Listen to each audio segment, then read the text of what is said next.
li sadri wa yassir li amri wahlul 'uqdatam min lisani yafqahu qawli amma ba'd. Ayat yang ke-275 Surah Al-Baqarah. Surah Al-Baqarah ayat 275. A'udzu billahi minasy syaithanir rajim. Bismillahirrahmanirrahim. الذين يأكلون الربا لا يقومون إلا كما يقوم الذي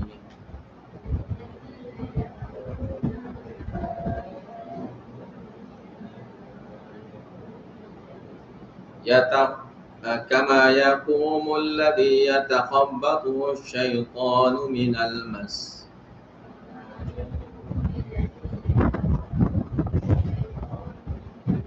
ذلك بأنهم قالوا إنما البيع مثل الربا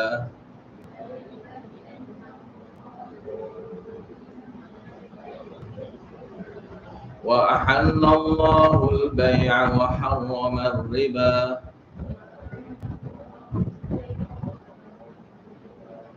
فمن جاءه موعظة من ربه فانتهى فله ما سلف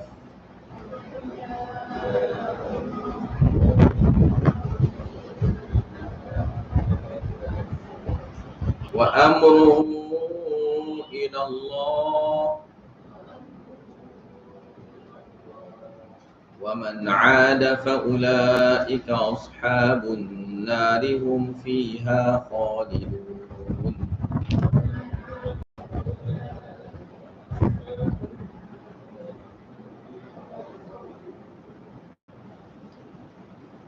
Sini ayat akibat daripada tidak infak, akibat daripada meninggalkan infak.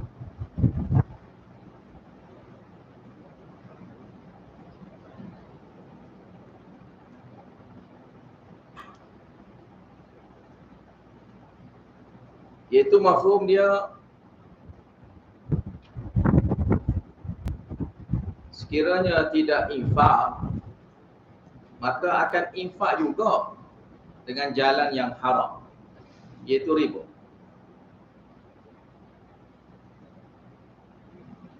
Maka sanggupnya bagi harta tak apa-apa perasaan pun, bakal suka pun gitu, bagi saja asalkan kita dapat. Seperti mana orang yang berurus niaga bank ribawi. Bank-bank ribawi ini, bank-bank riba. Orang-orang yang main dengan bank riba ni, bank ribawi kita panggil, dermawan je dia bagi riba. Dia berhutang 100,000, riba 50,000, 150,000 dia bayar. Hutang 100,000, bayar 150,000. 50,000 tu sejuk-sejuk gitu je, okey, tak ada masalah. Dia derma. Tapi kalau nak derma 50,000 dia berkira. Kalau nak derma 50,000 dia berkira.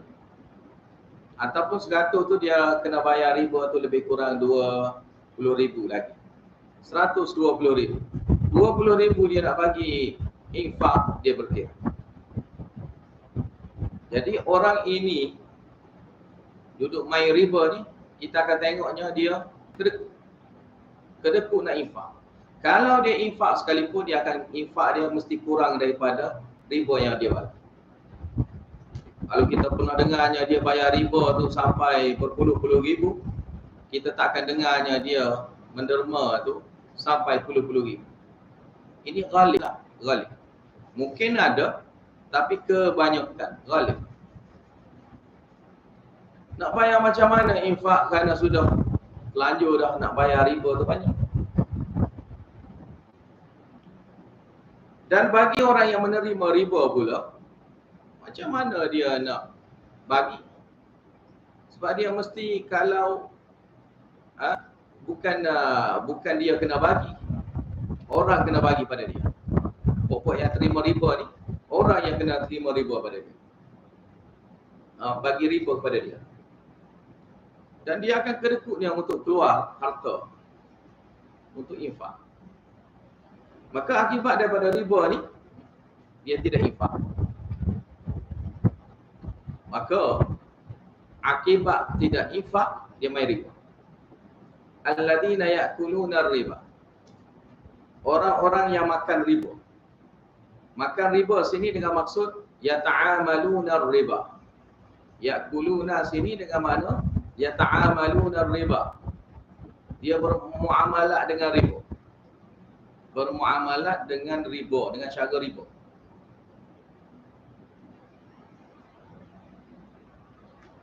Riba ni dari segi bahasanya dengan makna ziyadah, lebih. Lebih-lebih itu dipanggil riba. Apa yang jadi lebih itu dipanggil riba. Ataupun yang mendapat lebih daripada sesuatu, maka itu pun dipanggil riba. Keuntungan pun dipanggil riba. Dari segi istilah syaraknya, lebih daripada duit pokok, duit asal, lebihan daripada duit asal dia. Contohnya dia bagi 10,000 ataupun dia terima 10,000. Terima mana dialah yang bermuamalah. Muamalah ni dua-dua belah pihak. Dia yang memberi 100,000 ke, ataupun dia yang menerima 100,000. Dia yang menerima 100,000. Jadi jika dia yang menerima 100,000 tu,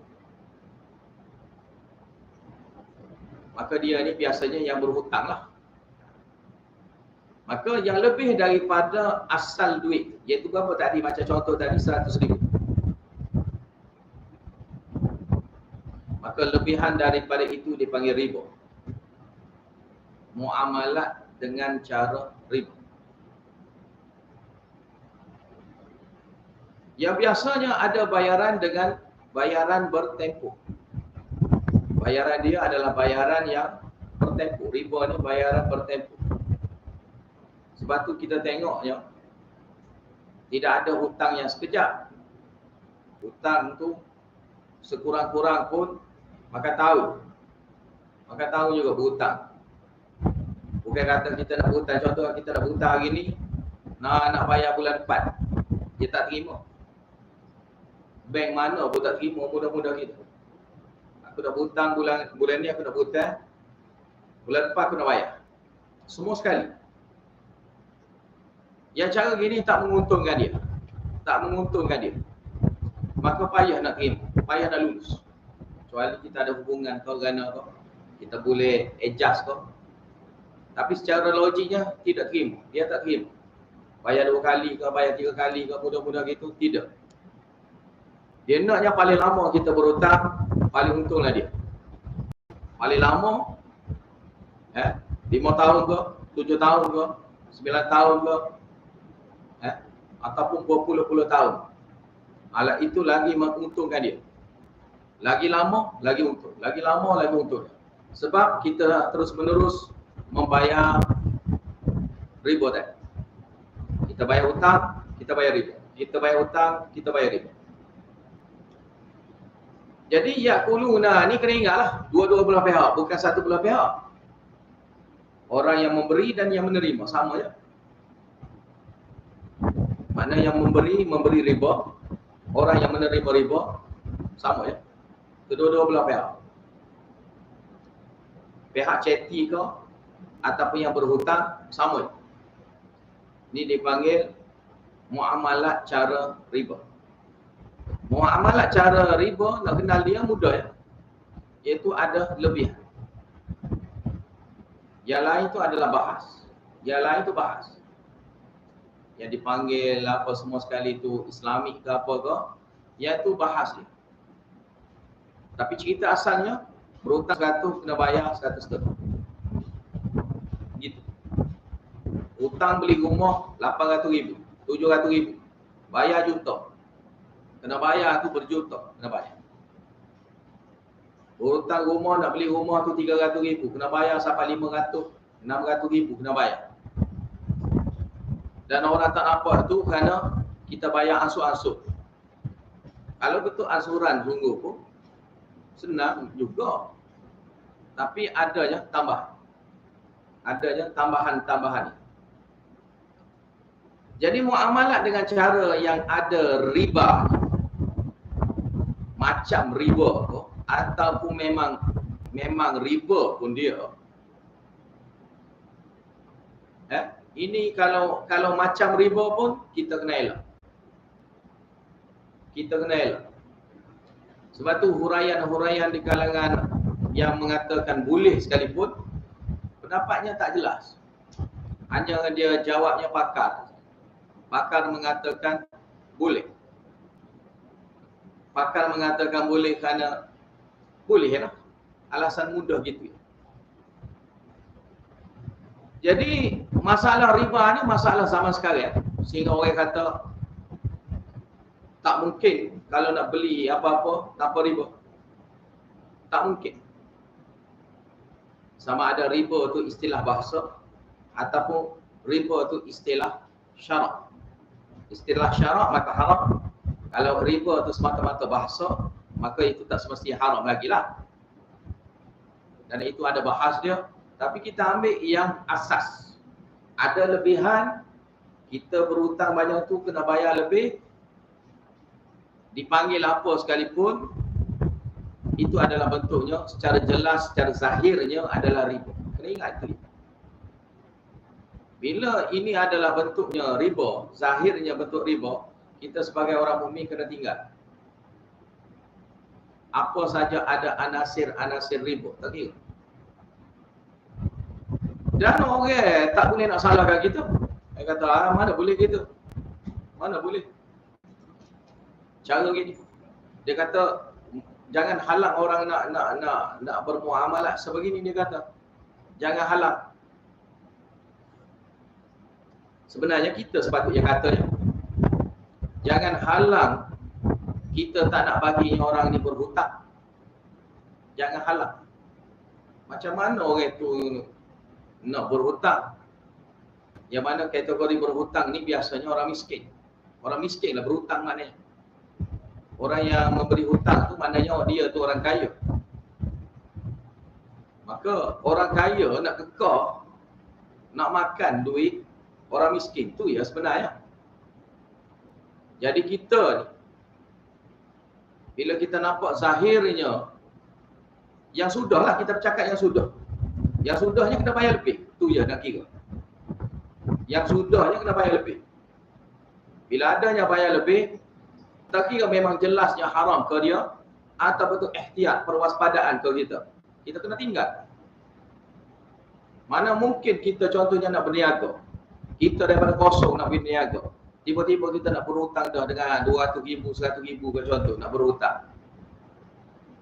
Yang mana nak berhutang tu, kita ni kosong.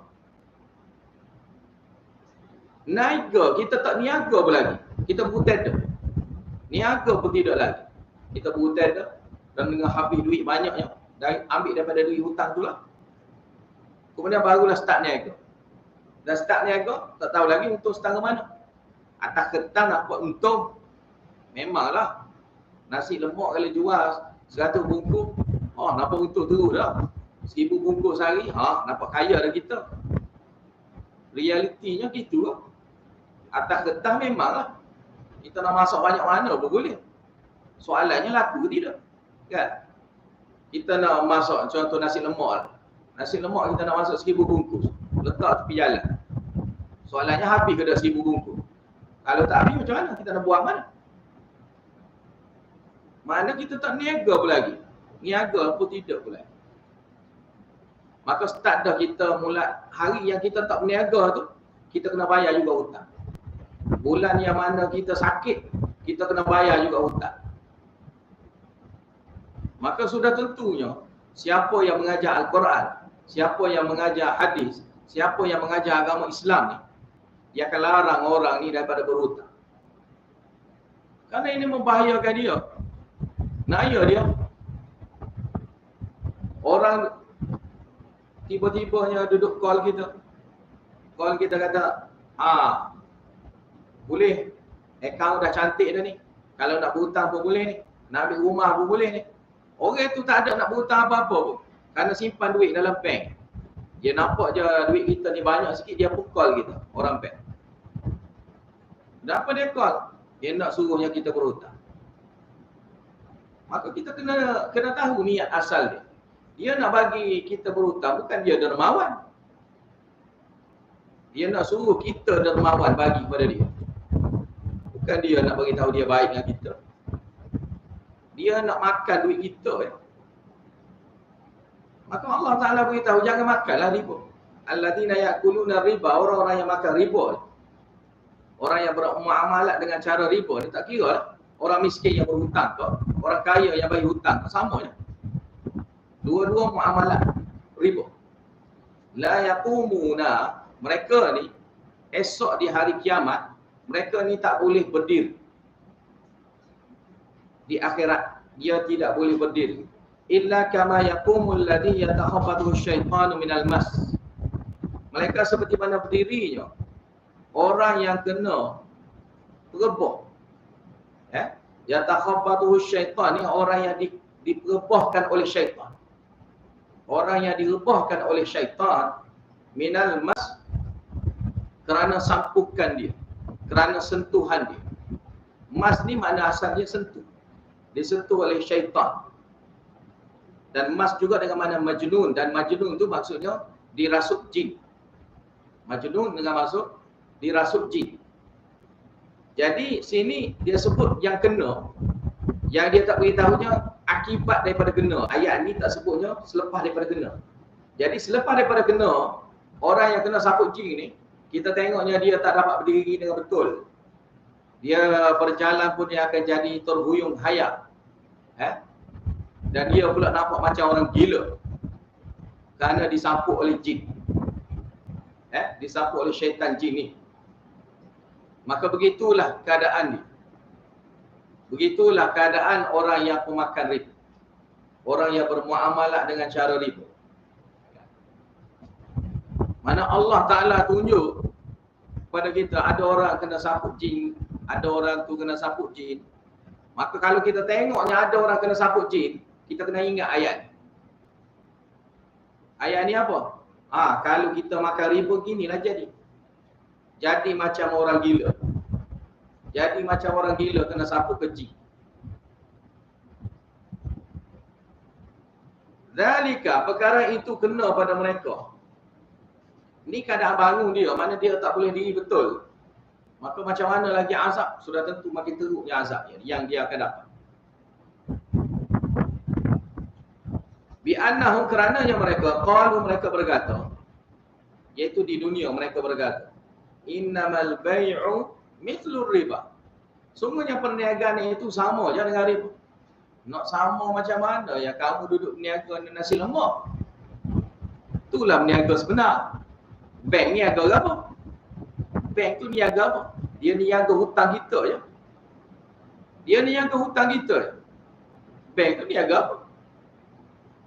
Jadi dia harapkan kita berhutang dengan dia, kemudian dia apa? Kita pun kena bayar pada dia.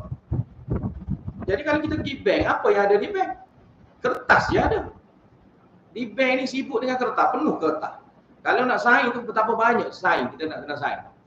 Nak buka akaun ke apa ke, nak agreement apa-apa ke, nak berhutang, penuh nak sign. Paling sedap lagi ya, orang yang nak berhutang tu, mana cik nak sign? Mana lagi nak sign? Lepas tu dia pun sign. Mana lagi? Sign. Orang bank, dia tak bagi pun suruh kita tengok dulu, tak apalah. Pakcik ni tengok dulu, balik rumah duduk seminggu 2 minggu ke, bagi faham elok-elok dulu agreement ni. Syarat perjanjian tu biar bagi faham elok-elok sikit. Lepas tu datang mari sini. Dah, kita kena sign depan tu. Dan kita nak cepat dah. Biar dapat duit tu. Maka, mana nak sign? Kena pula tulis Inggeris pula. Orang tu tak kerti cakap Inggeris pula. Mana? Sign je lah. Sign. Maka sepatutnya kalau kita tak kerti bahasa Inggeris, kita pun kata, saya nak agreement dalam bahasa Melayu. Saya nak dalam bahasa Melayu. Dan selepas kita dapat, tak apa saya nak balik rumah dulu. Saya nak kena bincang dulu agreement ni macam mana. Maka surat tu bolehlah nak bagi pada siapa. Contohnya kepada alim ulama ke. Tanya alim ulama ke. Tanya orang yang berpengalaman ke dalam hal ini. Riba ke tak riba? Riba ke tak riba? Maka cek. Tengok undang-undang tu ada syarat tu, syarat-syarat dia tu ada berat sebelah ke tidak? Kalau berat sebelah mana yang akan jadi gharar? Maka ada penipuan dalam agreement tu ada penipuan. Kalau ada penipuan, tak sahnya kita urusnya. Tak sah. Maka bila orang tu nak balik rumah, yang tak balik rumah dah nak sign situ. Dan mereka ni hanya jual benda tu. Jadi kita ni orang yang tahu kena ingat-ingatkan kepada semua orang. Tak ada duit jangan fikir nak mula-mula sekali nak fikir nak berhutang dengan bank. Baiklah kamu berhutang dengan mak ayah kamu pun boleh kurang kau. Okeylah juga kan. Dia nak kita bayar balik duit dia je. Dia tak ada nak terima contohlah. Kalau kita ada kawan hutang dengan kawan tu. Ataupun kalau tak ada, memang tak ada rezeki kita lah. Kita hutang mana yang mana kita mampu je. Sekadar yang kita mampu je. Jangan kita telita nak buat benda tu. Sebab bila kita sangkut situ, habis itu. Tak kena buat, kita kena jaga rumah ke, kena jaga itu ke, jaga ni ke. Habis barang kita hilang. Lepas tu kita dengan Allah Ta'ala selesai. Dah juga. Sebab kita buat benda salah. Sebab ayat pasal riba ni, yang akhir diturunkan dalam Al-Quran. Ayat pasal riba. Nak beritahu apa?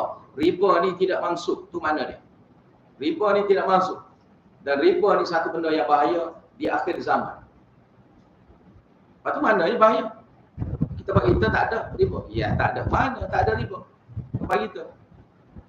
Kamu baca ke agreement tu? Kalau kamu ambil hanya fatwa umum, orang kata boleh. Ada orang kata, ada ustaz tu kata boleh. Boleh pakai umum semua. Pandai. Kamu kan ada mata. Kamu kan reti cakap bahasa Melayu ke apa. Bacalah sendiri. Baca sendiri, tengoklah undang-undang dia, syarat dia ke apa. Berat sebelah ke? Kalau berat sebelah, kita berhutang tu jadi berat sebelah, jadi hutang dia, kita boleh rugi. Dia tak boleh rugi langsung. Itu kenapa? Itu kenapa? Kan? Maka mesti kena ada.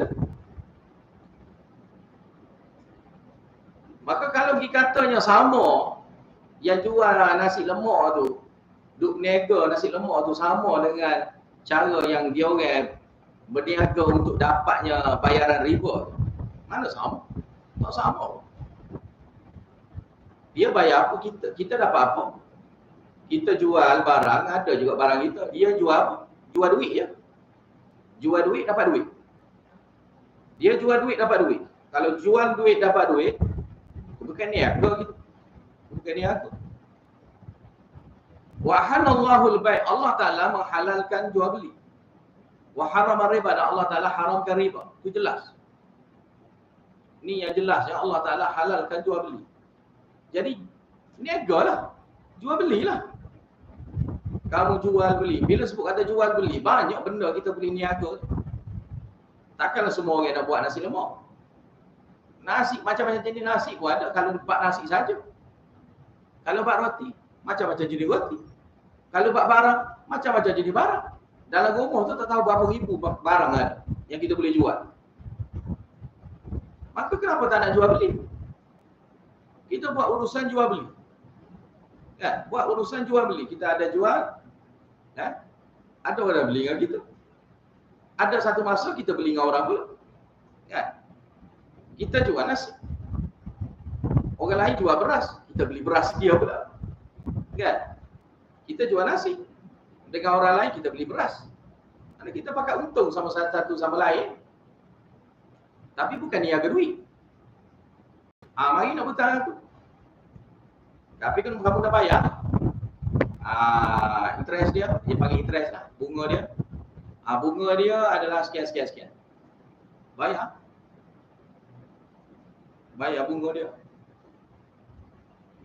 Dan mereka ni, bila masa nak infak, banyak sangat ada duit habis bayar riba. Dan benda yang remeh-temeh. Benda yang remeh-temeh boleh kita habiskan tanpa rasa kudis gatal apa. Tak ada rasa gatal-gatal apa. Relax gitu je bagi. Tapi kalau nak infak dia akan rasa ketak-ketak. Banyak ni. Kan? Banyak. Lepas banyak tu banyak soal. Bila banyak soal. Tapi kalau hak riba tu tak ada soal apa. Bagi je. Nak banyak mana? Kita boleh bayar. Mudah-mudah gitu. Faman ja'ahu mau'izatun min rabbih, maka barang siapa yang datangnya nasihat daripada Tuhan dia, Rabb dia, fanta berhentilah main muamalat dengan cara riba.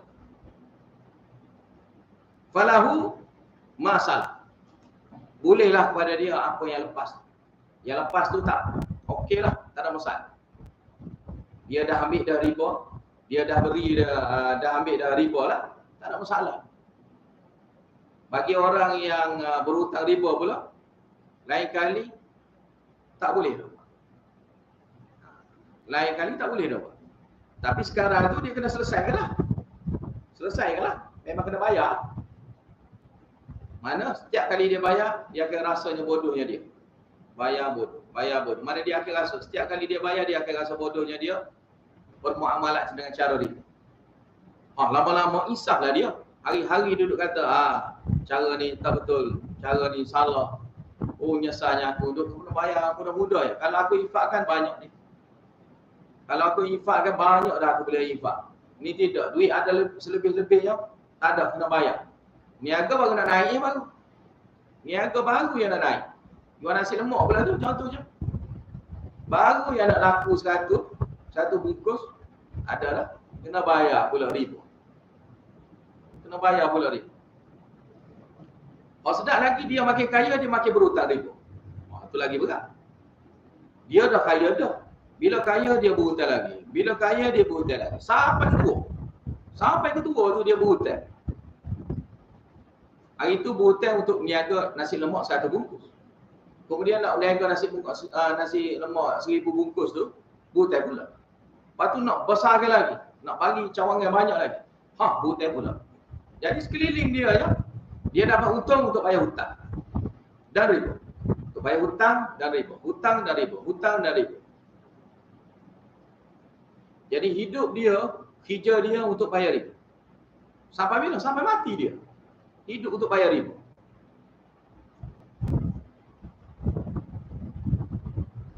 Jadi siapa yang dapat nasihat Allah Ta'ala ni, berhentilah.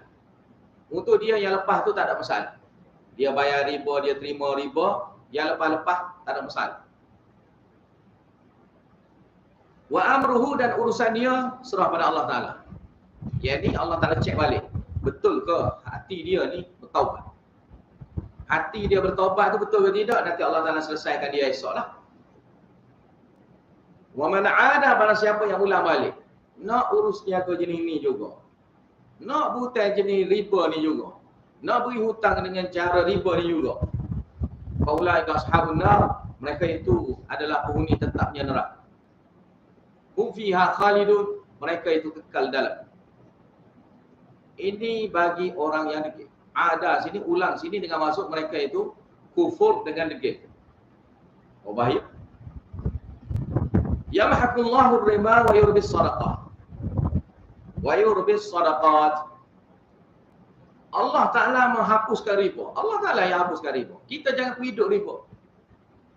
Allah Ta'ala musnahkan riba. Jangan kita perhidupkan, binakan kembalinya riba.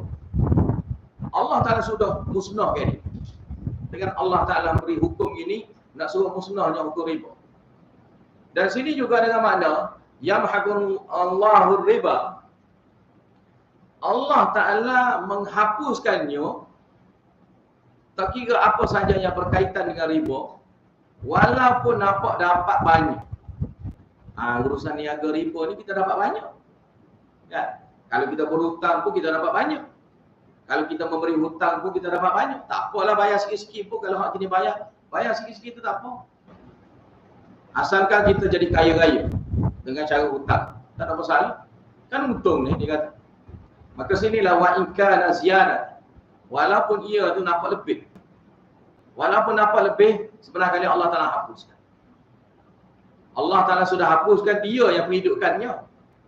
Dan dialah yang rasanya kebaikan. Padahal Allah Taala sudah hapus dah kebaikan dia.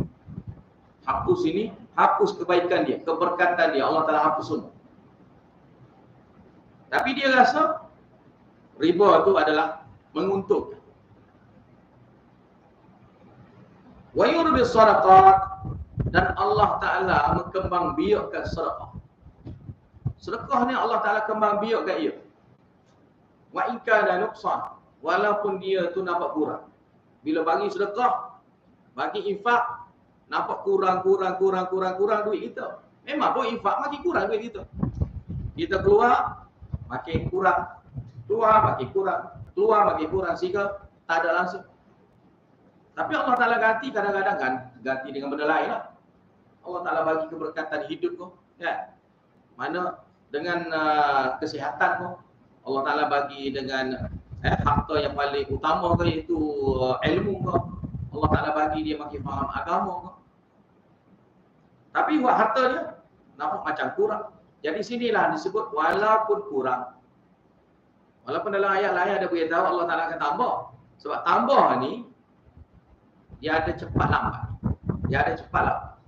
Maka kalau lambat kita rasa tak tambah, kita dah keluar dah, tak tambah. Tapi kita kena yakinlah pada Allah Ta'ala bertambah ni, bertambah harta kita atau bertambah keberkatan. Kita nak keberkatan tu bertambahnya khair. Dulu RM100 kita rasa cukup dah. Sekarang ini peliknya, selepas kita infak, kita ada RM10 pun rasa cukup. Ada RM10 pun cukup. Walaupun kita tak ada duit RM10 pun, cukup juga. Mana tak perlu keluar. Contoh. Ada lagi pun. Mana ada ni masih lagi boleh guna. Jadi itulah dipanggil keberkatan kita. Keberkatan dalam harta kita yang Allah Ta'ala berkat. Jadi jangan kita fikir kalau kita bagi RM1, Allah Ta'ala bagi RM10. Jangan fikir gitu. Sebab yang lipat kali ganda tu adalah akhirat yang utama. Yang dunia ni, kalau Allah Ta'ala tambah tu mengikut kebijaksanaan Allah Ta'ala. Allah Ta'ala tambah macam mana. Maka walaupun kurang, tapi Allah Ta'ala tetap kembangkan sedekah itu menjadinya kaya-rayanya satu orang tu di akhirat. Dengan mendapat nikmat hasil daripada sedekah itu. Wallahu la yuhibbu kulla kafarin athim. Dan Allah Ta'ala tidak mencintai setiap orang yang kufur, yang menolak kebenaran secara degil, athim lagi pendosanya dia, sehingga cepatnya dia melakukan dosa. Kalau bak riba cepat sangatnya dia. Kalau bak infak lambat-lambatnya dia. Bahkan kedekutnya dia tu sampai menolak terusnya infak. Habis itu sini tabsyir, innal ladina amanu wa 'amilus solihati wa aqamus salata wa atuz zakata lahum ajruhum 'inda rabbihim wa la khaufun 'alaihim wa la hum yahzanun.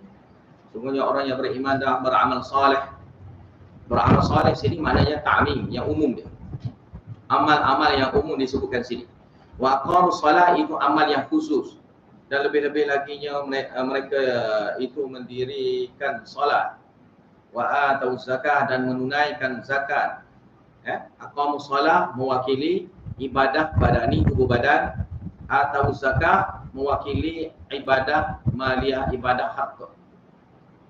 Mana orang yang jaga dua ni? Itu makna amal soleh. Lahum ajruhum 'inda rabbihim, bolehnya pada mereka. Mereka itu akan mendapatinya ganjaran pahala buat mereka 'inda rabbihim, di sisi Rabb mereka. Wala khaufun 'alaihim, dan tidak ada takut dah lagi ke atas mereka. Wala hum yahzanun, dan tidaknya mereka itu akan merasa duka cita meninggalkan dunia. Khaufun itu mana takut akan akhiratnya di depan dia. Ya ayyuhalladzina amanu taqullaha wa daru ma baqiya minar riba in kuntum mu'minin. Wahai orang-orang yang beriman, hendaklah kamu menjaga hukum Allah. Wa daru ma baqiya minar riba, dan hendaklah kamu tinggalkan apa yang berbaki riba itu, yang untuk diterima tu jangan terima ada lagi. Terima jangan terima ada lagi riba itu, tapi terima hanya yang pokok saja. Duit pokok asal kita saja. In kuntum mu'minin, sekiranya kamu ini orang beriman. Fa in lam taf'alu, maka sekiranya kamu tidak melakukan perkara itu, fa'dhanu dengan mana fa'iqidu, maka yakinlah kamu semua biharbin minallah, akan mendapatnya peperangan berperang dengan Allah Ta'ala dan Rasulnya. Wa in tubtum, dan sekiranya kamu bertaubat, falakum ru'usu amwalikum, maka boleh pada kamunya kepala harta-harta kamu itu. Yakni yang selain pada riba yang asal yang kita bagi hutang itulah. Kalau kita bagi hutang 100,000 itu dia kena bayar. Lebih itu yang riba tak boleh bayar.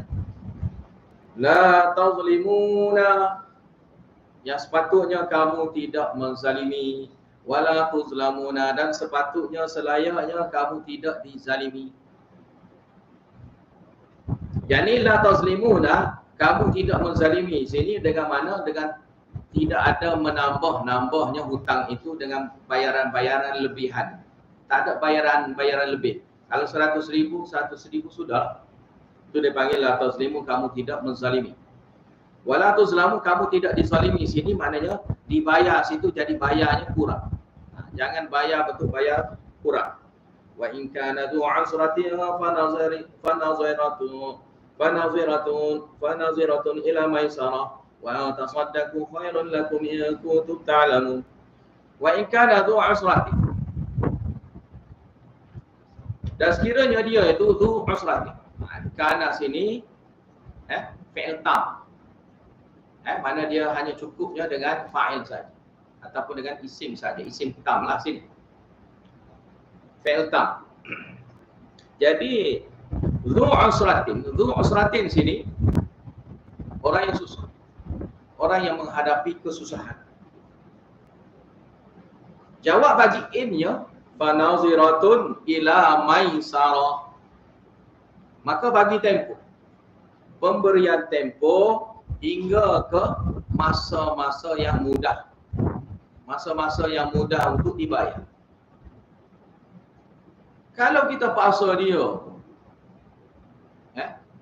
sampai buat penyiksaan apa sekalipun, tetap juga dia tak boleh bayar. Dia tak boleh bayar. Maka bagi tangguh pada dia. Tangguh pada dia hingga sampai ke waktu yang mudah untuk dia bayar untuk kita. Kalau dia tak mampu, cubalah kita tolong bantu sikit-sikit pula supaya dia dapat bayar hutang kita. Kita bantu dia. Ta'awanu 'alal birri wat taqwa ni, kita tolonglah dia. Dan dia tak boleh bayar, jangan kita tekan dia, bantu dia. Kenapa tak nak bantu dia? Bantu dia supaya dia dapat bayar kepada kita. Bantu dia. Bagi idea kau, bagi peluang kau, peluang perniagaan kau, ikutlah.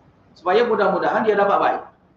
Dan kita nak sangat kepada harta tu dia bayar balik, mungkin kerana banyak. Maka kita bagi peluang kepada dia, bagi masa, dan ataupun kita dengan bagi masa tu kita bagi lagi kemudahan-kemudahan lain supaya dia itu dapat selesaikan hutang kita. Maka sinilah mafhum pada wa antasaddaqu khairun lakum. Dan kalau kamu sedekah dan bahasa kamu bersedekah tu khairun lakum, buat itu lebih baik buat kamu. Kamu sedekah itulah lebih baik untuk kamu. In kuntum ta'lamun, sekiranya kamu mengetahui hakikatnya kelebihan orang yang bersedekah. Jadi sedekah ni tak kira lah kamu sedekah semua, ataupun kamu sedekah separuh, ataupun kamu tolong apa-apa yang patut. Tolonglah apa-apa yang patut, mudah-mudahan dia dapat bayar pada kita. Jadi Allah Ta'ala ajar pada kita, nak suruh dia bayar, kita pula infak dia. Infaklah dengan apa saja sekalipun. Tak semestinya dengan RM1, tak semestinya. Kan? Kita tak ada RM1, nak bantu dia, nak tambah dengan RM1, tak ada. Contoh kita tak nak bagi. Tapi kita nak bagi barang kepada dia. Kan? Bagi kemah kepada dia. Dengan kemah tu tak apalah, kamu nak jual apa-apa, kemah dah ada. Paling kurang lah, ikutlah apa-apa yang kita rasa tu. Ataupun kita tunjuk ajar pada dia, gini cara nak berniaga. Kalau nak berniaga tepi jalan, gini cara. Contoh, niaga lagi. Ni ada peluang. Lepas tu kita siap tunjuk pada, gila kawasan ni, biasanya kawasan ni ramai orang. Try lah situ. Kan? Mana kita bagi idea-idea pada dia pun, itu pun juga adalah bentuk sedekah. Jadi apa sahaja jenis sedekah? Sedekah itu sebenarnya menguntungkan kedua belah pihak. Dan lebih-lebih lagi kita lah yang utama, yang kita ni bersedekah kepadanya. So, in kuntum ta'lamun wattaqu yawma turja'una fihi ila Allah. Hendaklah kamu takut akan harinya kamu semua ni dikembalikan pada hari itu kepada Allah. Semua sekali dikembalikan pada Allah Ta'ala pada hari itu. Ayat ni antara ayat yang akhir diturunkan dalam Al-Quran. Ayat ni antara yang akhir yang diturunkan dalam Al-Quran ni, yang paling akhirnya ayat yang diturunkan adalah ayat ini. Tsumma tuwaffa kullu nafsin ma kasabat wa hum la yuzlamun. Kemudian disempurnakan setiap jiwa, setiap manusia maka kasabat akan apa yang dia telah usaha kerjakan. Wahum la yuzlamun, dan mereka itu semua sekali tidak akan dizalimi sama sekali.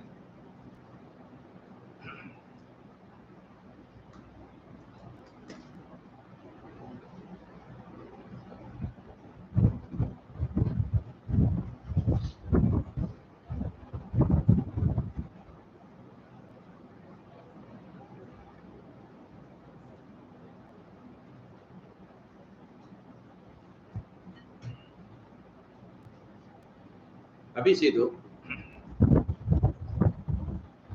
hari sini masalah hutang. Ya ayyuhalladzina amanu idza tadayantum bidainin ila ajalin musamma faktubuh. Ini ayat yang paling panjang dalam Al-Quran. Satu ayat yang panjang. Satu ayat yang paling panjang dalam Al-Quran. Wahai orang-orang yang beriman, idza tadayantum bidainin, bila kamu bermuamalat secara tukar menukar, tadayan. Bidain ini dengan cara berhutang. Tukar menukar satu sama lain, ada serah terima, tapi dalam bentuk adanya hutang. Yang mana hutang itu untuk dibayarkan, untuk diberikan ila ajalin musamma kepada tuan dia tu ke satu tempoh yang sudah ditetapkan melalui perjanjian lah. Faktubuhu, maka hendaklah kamu tulis ia. Hukum sini wajib. Sunat. Sunatnya kamu menulis ia.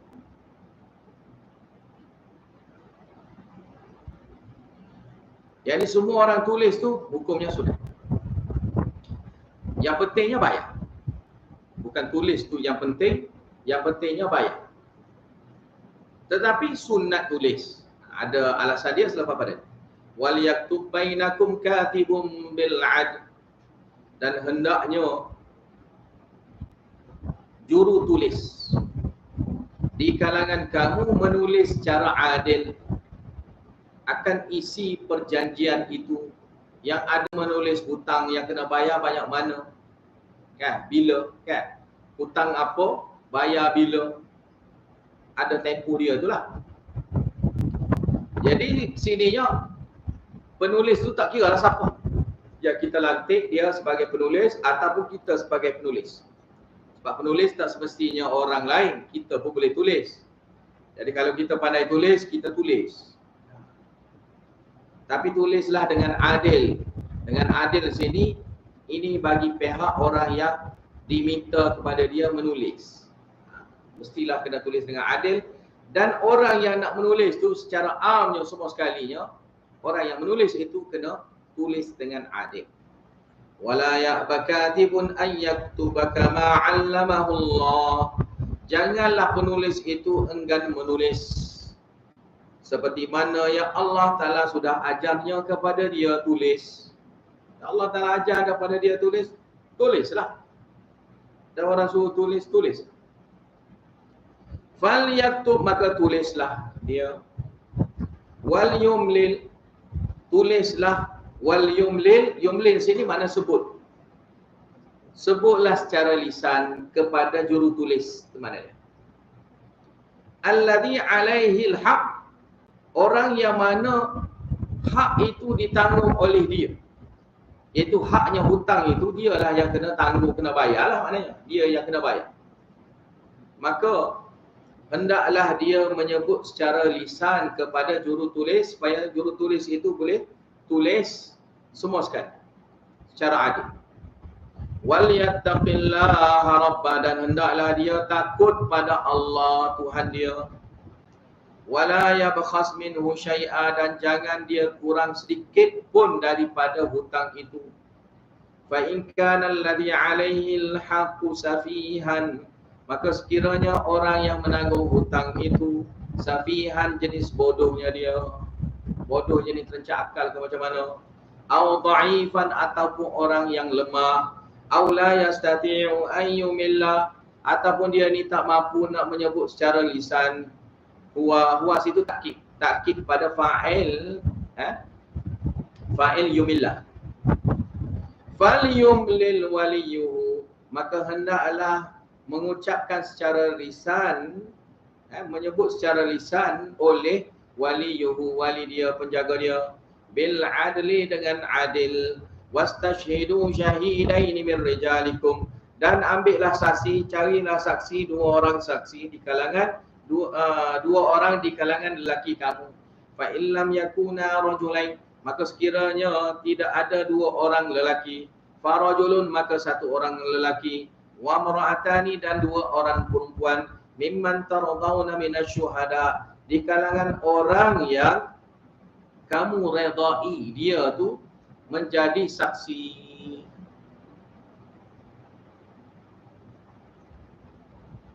Ini kerananya antadilla ihdahuma, kenapa perempuan tu kena dua orang sebagai ganti bagi satu orang lelaki?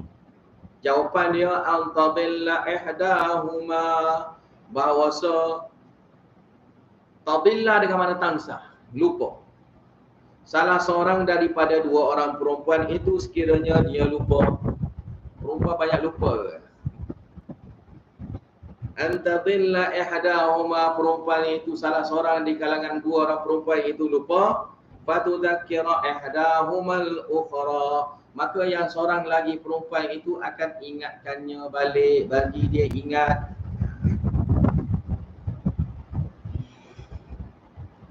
Wala ya'ba syuhada'u idza ma du'u, dan janganlah, wala ya'ba syuhada, janganlah saksi-saksi ini tidak mahu tampil menjadi saksi. Idza ma du'u, sekiranya dia diminta supaya tampil menjadi saksi. Mana wajib. Ini perintah wajib. Bila diminta supaya jadi saksi, dia wajib kena saksi. Sebab ini adalah bentuk nak mengadili, kan? Nak mengadili dalam masalah-masalah hutang. Saksi itu tujuan dia ketika inilah pentingnya. Bukan masa tu. Yang pentingnya ini. Bila kamu dah saksi, sekarang ini kamu memberi tahu akan persaksian kamu. Wala tas'amu aw taktubu saghiran aw kabiran ila ajali, dan jangan kamu jemu-jemunya menulis ia hutang itu, saghiran aw kabiran, kecil ataupun besar, sikit ataupun banyak, ila ajalihi, ila sini dengan makna ma'a, berserta dengan tempohnya. Dalikum, situ dalikumul kata, tulisnya hutang itu adalah aqsatu indallah, lebih adil di sisi Allah, wa aqwamu lisyahadah, dan lebih kukuh untuk persaksian, wa adna, dan lebih hampir, lebih mudah, alla tartabu, supaya kamu itu tidak ragu, agar kamu tidak menjadi ragu, illa antakuna, melainkan antakuna tijaratan, ia adalah bentuknya jual beli, hadiratan, yang secara hadir majlis. Tudirunaha bainakum, yang beredar, yang kamu edarkannya bainakum di kalangan kamu. Yakni sini yadan biyad, mana dengan pembelian ataupun jual beli yang bentuk cash, yang ada serah terima dalam satu majlis. Tu mana? Mana kita pergi beli kedai, pergi kedai runcit, ambil barang, lepas ambil barang, pergi bayar ke cashier dia. Ni bayar berapa? RM10. Kita pun bayar. Inilah dia maksudnya. Tak kira jual beli apa. Kita pergi tempat tu, kita bawa duit kita, kita ambil barang tu, kita bayar. Orang tu jual pada kita, kita membeli. Mana adanya serah terima dalam majlis. Maka ini dipanggil jual beli cash, tunai. Jual beli yang jenis tunai gini tak ada masalah lah. Yang masalah tadi adalah yang hutang. Kalau hutang tulislah.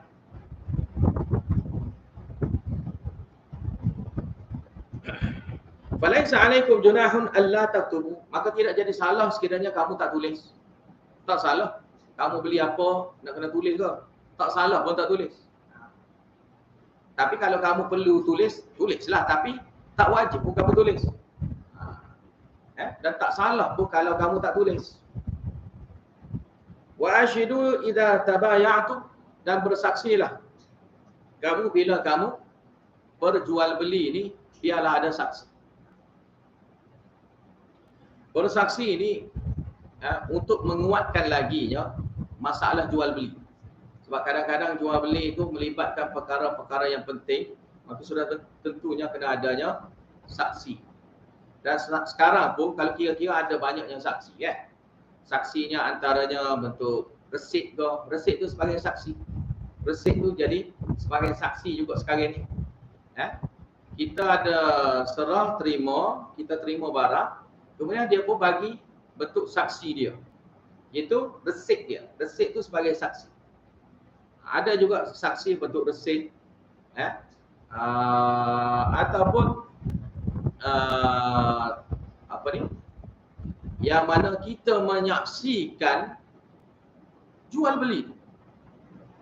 Kita ada tak? Ada. Ini bentuk persaksian juga maksudnya. Mana bukan kita jual beli, tak nampak. Jual beli yang ada persaksi. Jual beli yang nampak. Jadi soalannya, kalau kita beli dalam Shopee itu macam mana? Tak ada masalah juga.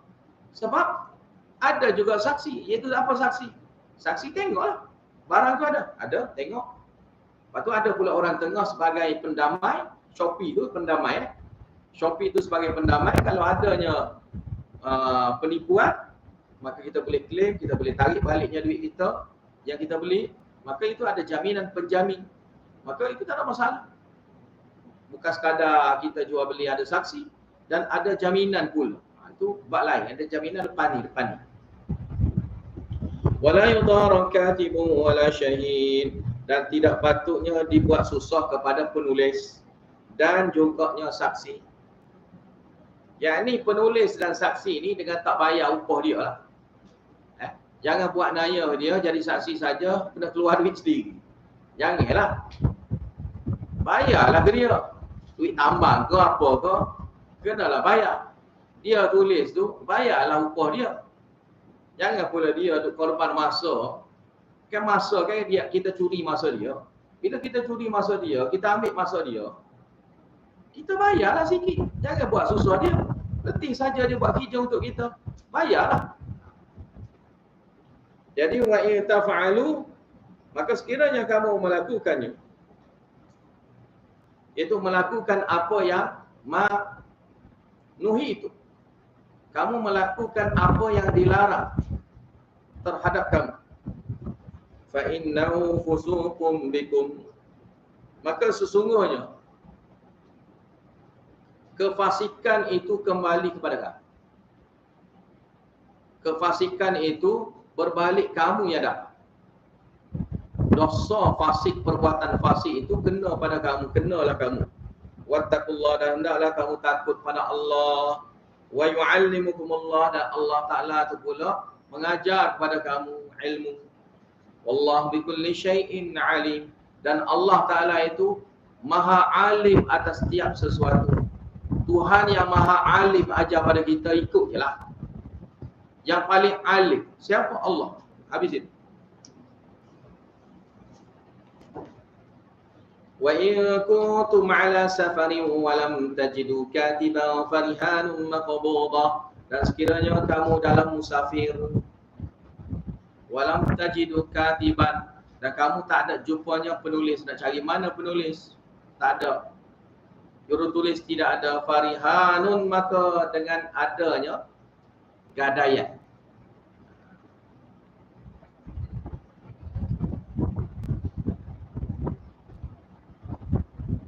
Maqbudah, yang diberi sebagai tanggungan, serah terima. Fa in amina ba'dukum ba'da, maka sekiranya sebahagian di kalangan kamu itu rasa aman akan sebahagian yang lain, yakni tidak berhajat dengan adanya barang pajak gadai itu, barang pajak itu, maka tak ada masalah. Mana bolehlah bagi dengan gitu pun tak ada masalah. Kalau ada kepercayaan, bagi je lah. Makanya falyu'addil ladzi atumina amanatahu, maka hendaklah orang yang diamanahkan padanya itu menunaikan amanah dia. Dah berhutang, bayarlah.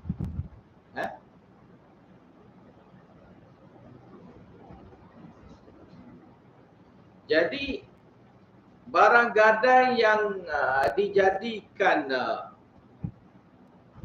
tanggungan sebagai jaminan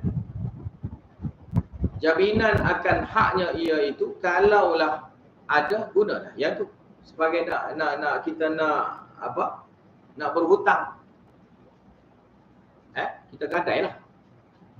Kalau tak dapat, orang itu kata tak apa, saya percaya pada apa, maka kita kena, orang tu percaya pada kita, bagi amanah pada kita, maka kita kena tunaikan amanah.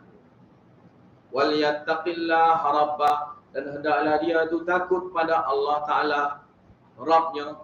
Wala taktumu syahadah, janganlah kamu menyembunyikan persaksian.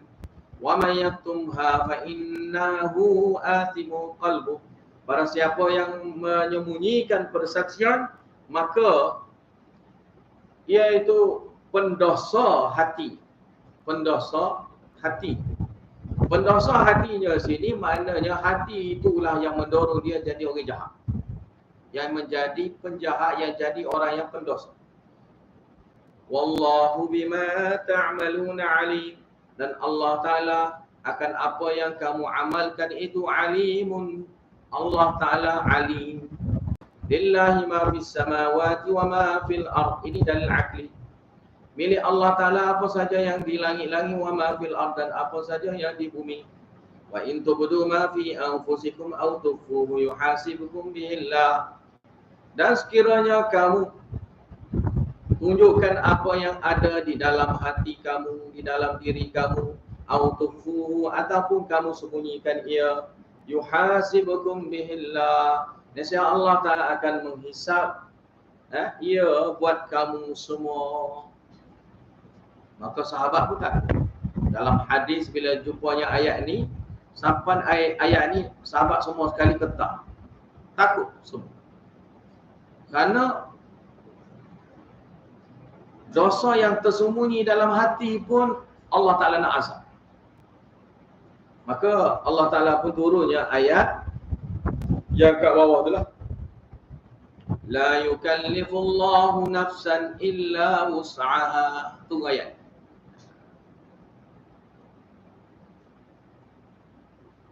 Fayaghfiru liman yasha'. Maka Allah Ta'ala nak mengampun bagi siapa yang Allah Ta'ala kehendaki. Wa yu'adzibu man yasha'. Dan Allah Ta'ala nak mengazabkan siapa yang Allah Ta'ala kehendaki. Kehendaki Allah Ta'ala itu orang yang ingkar. Wallahu ala kulli syai'in qadir. Dan Allah Ta'ala atas segala sesuatu itu Allah Ta'ala berkuasa. Tabshir. Amana ar-rasulu bima unzila ilaihi min rabbihi wal mu'minun. Ar-Rasul, Rasulullah itu dia beriman dengan apa yang diturunkan kepadanya min rabbihi, daripada Rabbnya, wal mu'minun, dan orang yang beriman juga. Wal mu'minun situ dengan mana? Amanal mu'minuna wa amanal mu'minuna. Itu dipanggil tanazuk lah, tanazuk fi'il sini. Tanazuk fi'il, kerana fi'il tu dah pertama tu, jumlah yang pertama tu sudah ada, maka yang jumlah kedua tak perlu yang adanya fi'il lah lagi. Amil dia tak perlu ada. Yang adanya ma'mul situ. Kullun amana billah. Kullun situ mana semua sekali yang atas tadilah. Sini kan dipanggil tanwin kan. Tanwin sini dipanggil tanwin iwab kan. Tanwin iwab sebagai ganti pada yang dibuang, yang mahzuf itu. Yang mahzuf itu kullur rasul lah, maknanya kullur rasul wal mu'minun. Kullur rasul wal mu'minin. Jadi itu semualah. Semua sekali itu. Rasul dan orang beriman. Amana billah. Beriman mereka itu beriman pada Allah. Jadi terjemah sini jadi mereka lah. Sebab kullun itu makna untuk mereka semua. Mereka beriman kepada Allah. Wa malaikatihi, dan malaikat. Wa kutubihi, dan kitab-kitab. Wa rusulihi, dan rasul-rasul. La nufarriqu baina ahadin minhu min rusulih. Iman mereka nya menyebut mafhum yang sama, menyebut mafhum yang sama. La nufarriqu baina ahadin min rusulih. Kami tidak beza-bezakan seorang pun di kalangan rasul-rasul Allah. Semua itu rasul Allah. Dan rasul Allah kita tak boleh tolak satu rasul umpama tolak semua. Tolak satu rasul umpama tolak semua. Macam manusia lah. Kita tak boleh tolak yang satu jari. Tolak satu jari umpama tolak semua lah. Kita potong jari kita, mana boleh. Tolak tu kita buang satu, mana umpama kita buang semua. Jadi waqalu, dan mereka berkata sami'ana wa ata'na, kami dengar dan kami patuh. Patuh dengan ajaran Allah Ta'ala, kami dengar dengan dengar yang makbul, diterima. Qabul lah, dengar yang betul, qabul. Wa ata'na, dan kami taat. Taat setia. Ghufranaka sini, ghufranak, ini lafaznya adalah maf'ul mutlak yang sudah dihazafkan fi'il dan fa'il. Fi'il dan fa'il dia sudah dimahzufkan, dibuang. Iaitu fi'il mahzuf dia adalah nas'alu.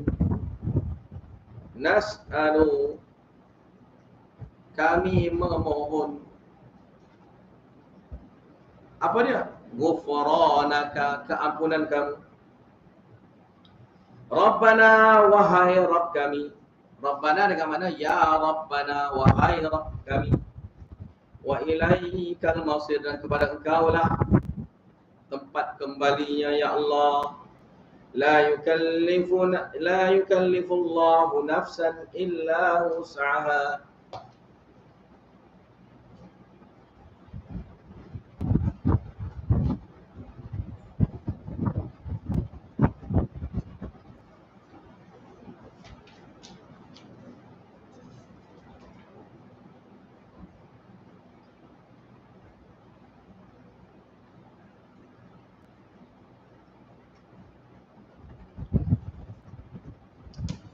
Ayat ini adalah tafsir kepada in tubdu wa in tubdu ma fi anfusikum.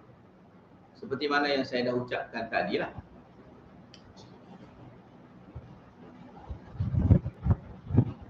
Iaitu la yukallifullahu nafsan illa wus'aha.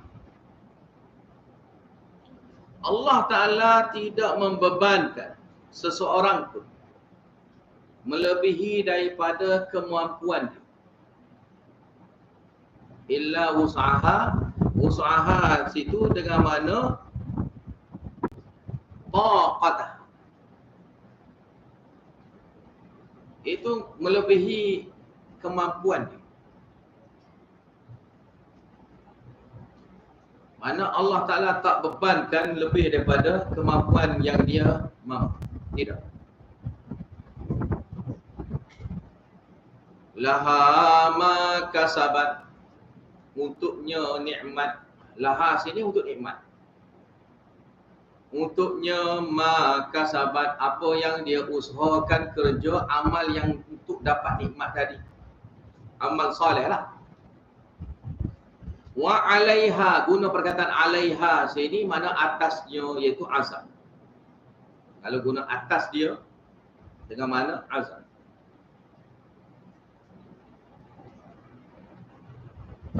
Dia macam lafaz inilah, da'a lahu, da'a alaihi. Da'a lahu, da'a alaihi. Da'a lahu dengan mana doa kebaikan. Da'a alaihi mana doa azab. Doa azab.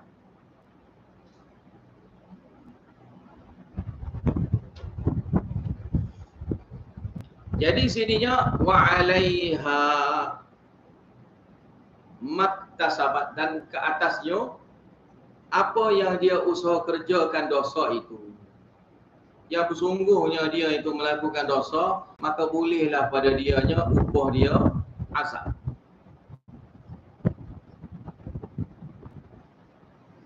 Rabbana la tu'akhidna in nasina aw akhtana.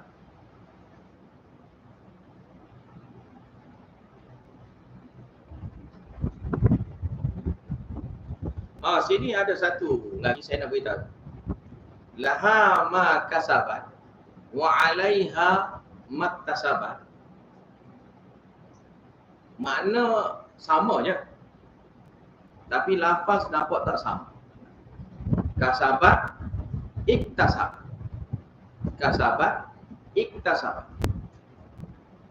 Jadi kasabat tu sini dengan maksud mudah buat. Kasabat dengan mana? Mudah buat. Iktasabat situ dengan mana? Susah buat.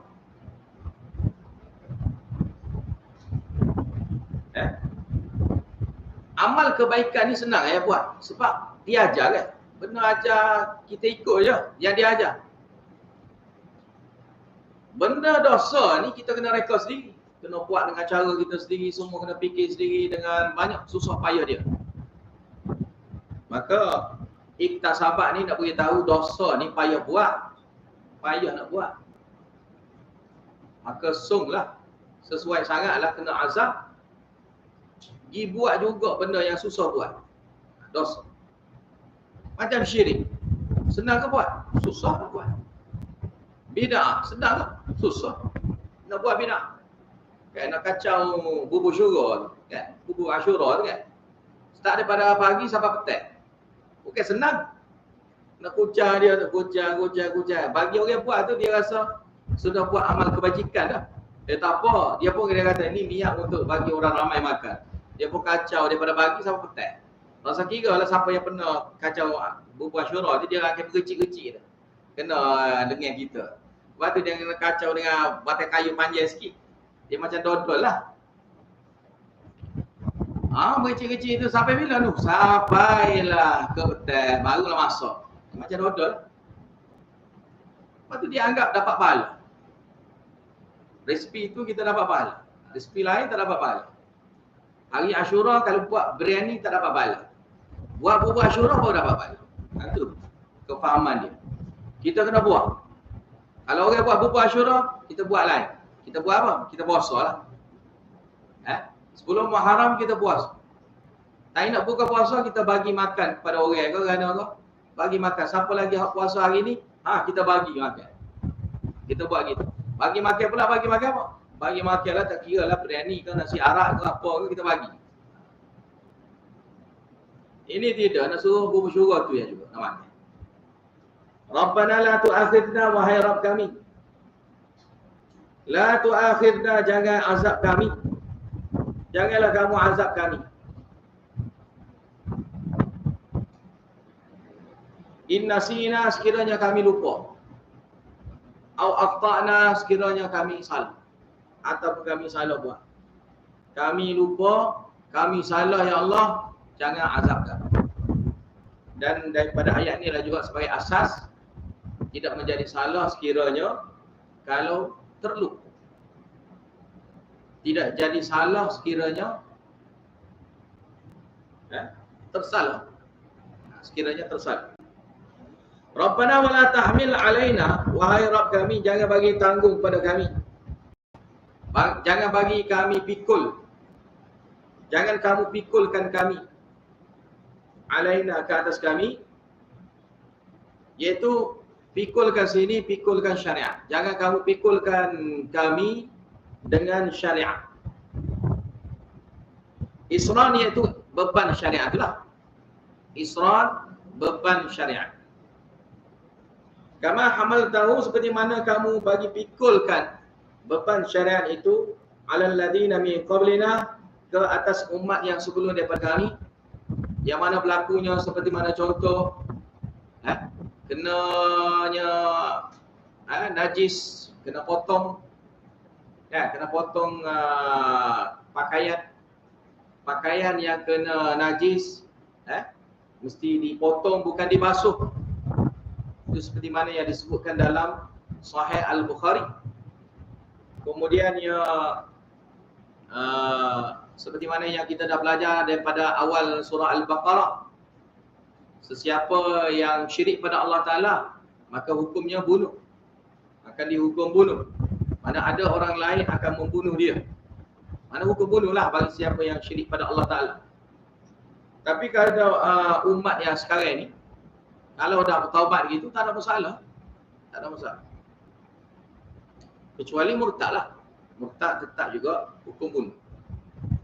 Rabbana wala tahmil alaina isra kama hamaltahu 'alal ladina min qablina. Rabbana wala tuhammilna. Wahai Rabb kami, janganlah kamu memberikan pikul pada kami. Memberi pikulan pada kami. Memikulkan kami. Apa dia?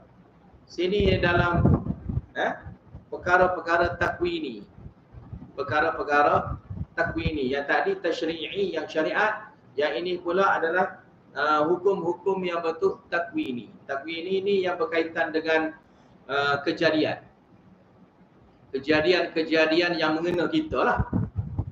Macam banjir ke, sakit ke, wabak ke, kemarau ke, itulah.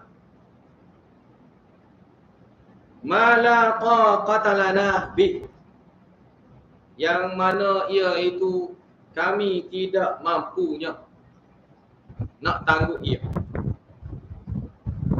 Wa'fu anna, maafkanlah kami. Wa'fu anna, maafkanlah kami. Yani ini ayat ada ta'alluq dengan la tu'akhidna in nasina aw akhtana. La tu'akhidna in nasina aw akhtana. Mana ampun sini yang ada kaitan dengan ayat doa Rabbana la tu'akhidna in nasina aw akhtana. Waghfir lana, dan ampunlah dosa kami. Ampun dosa kami sini yang ada kaitan dengan Rabbana wala tahmil alaina isra. Yang ada kaitan dengan Rabbana wala tahmil alaina isra kama hamaltahu 'alal ladina min qablina. Ampunilah dosa kami. Warhamna, dan bagilah rahmat pada kami.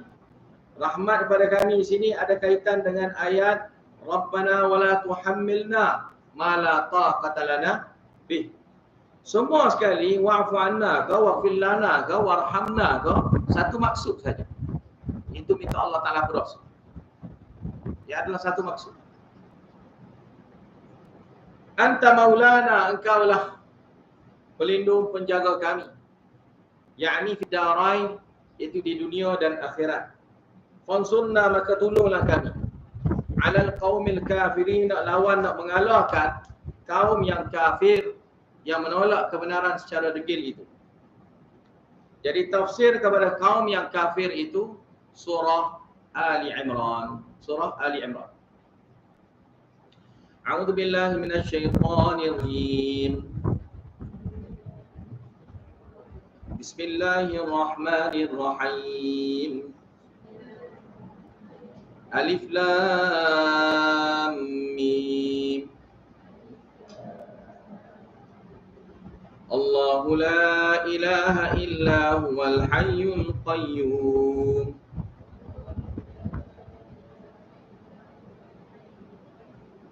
نزل عليك الكتاب بالحق مصدقا لما بين يديه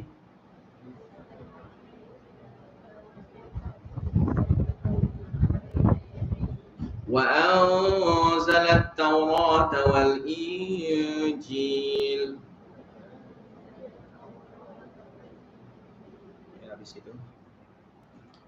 Surah Ali Imran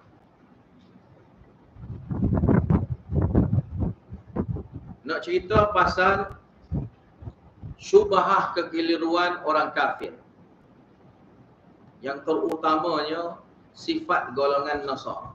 Yang terutamanya sifat golongan Nasara, yang mana kekeliruan Nasara itu yang ada syubhah tentang tauhid, risalah, jihad dan infak. Ada kaitan dengan semua. Maka surah ni nak jawab syubhah-syubhah kekeliruan ini.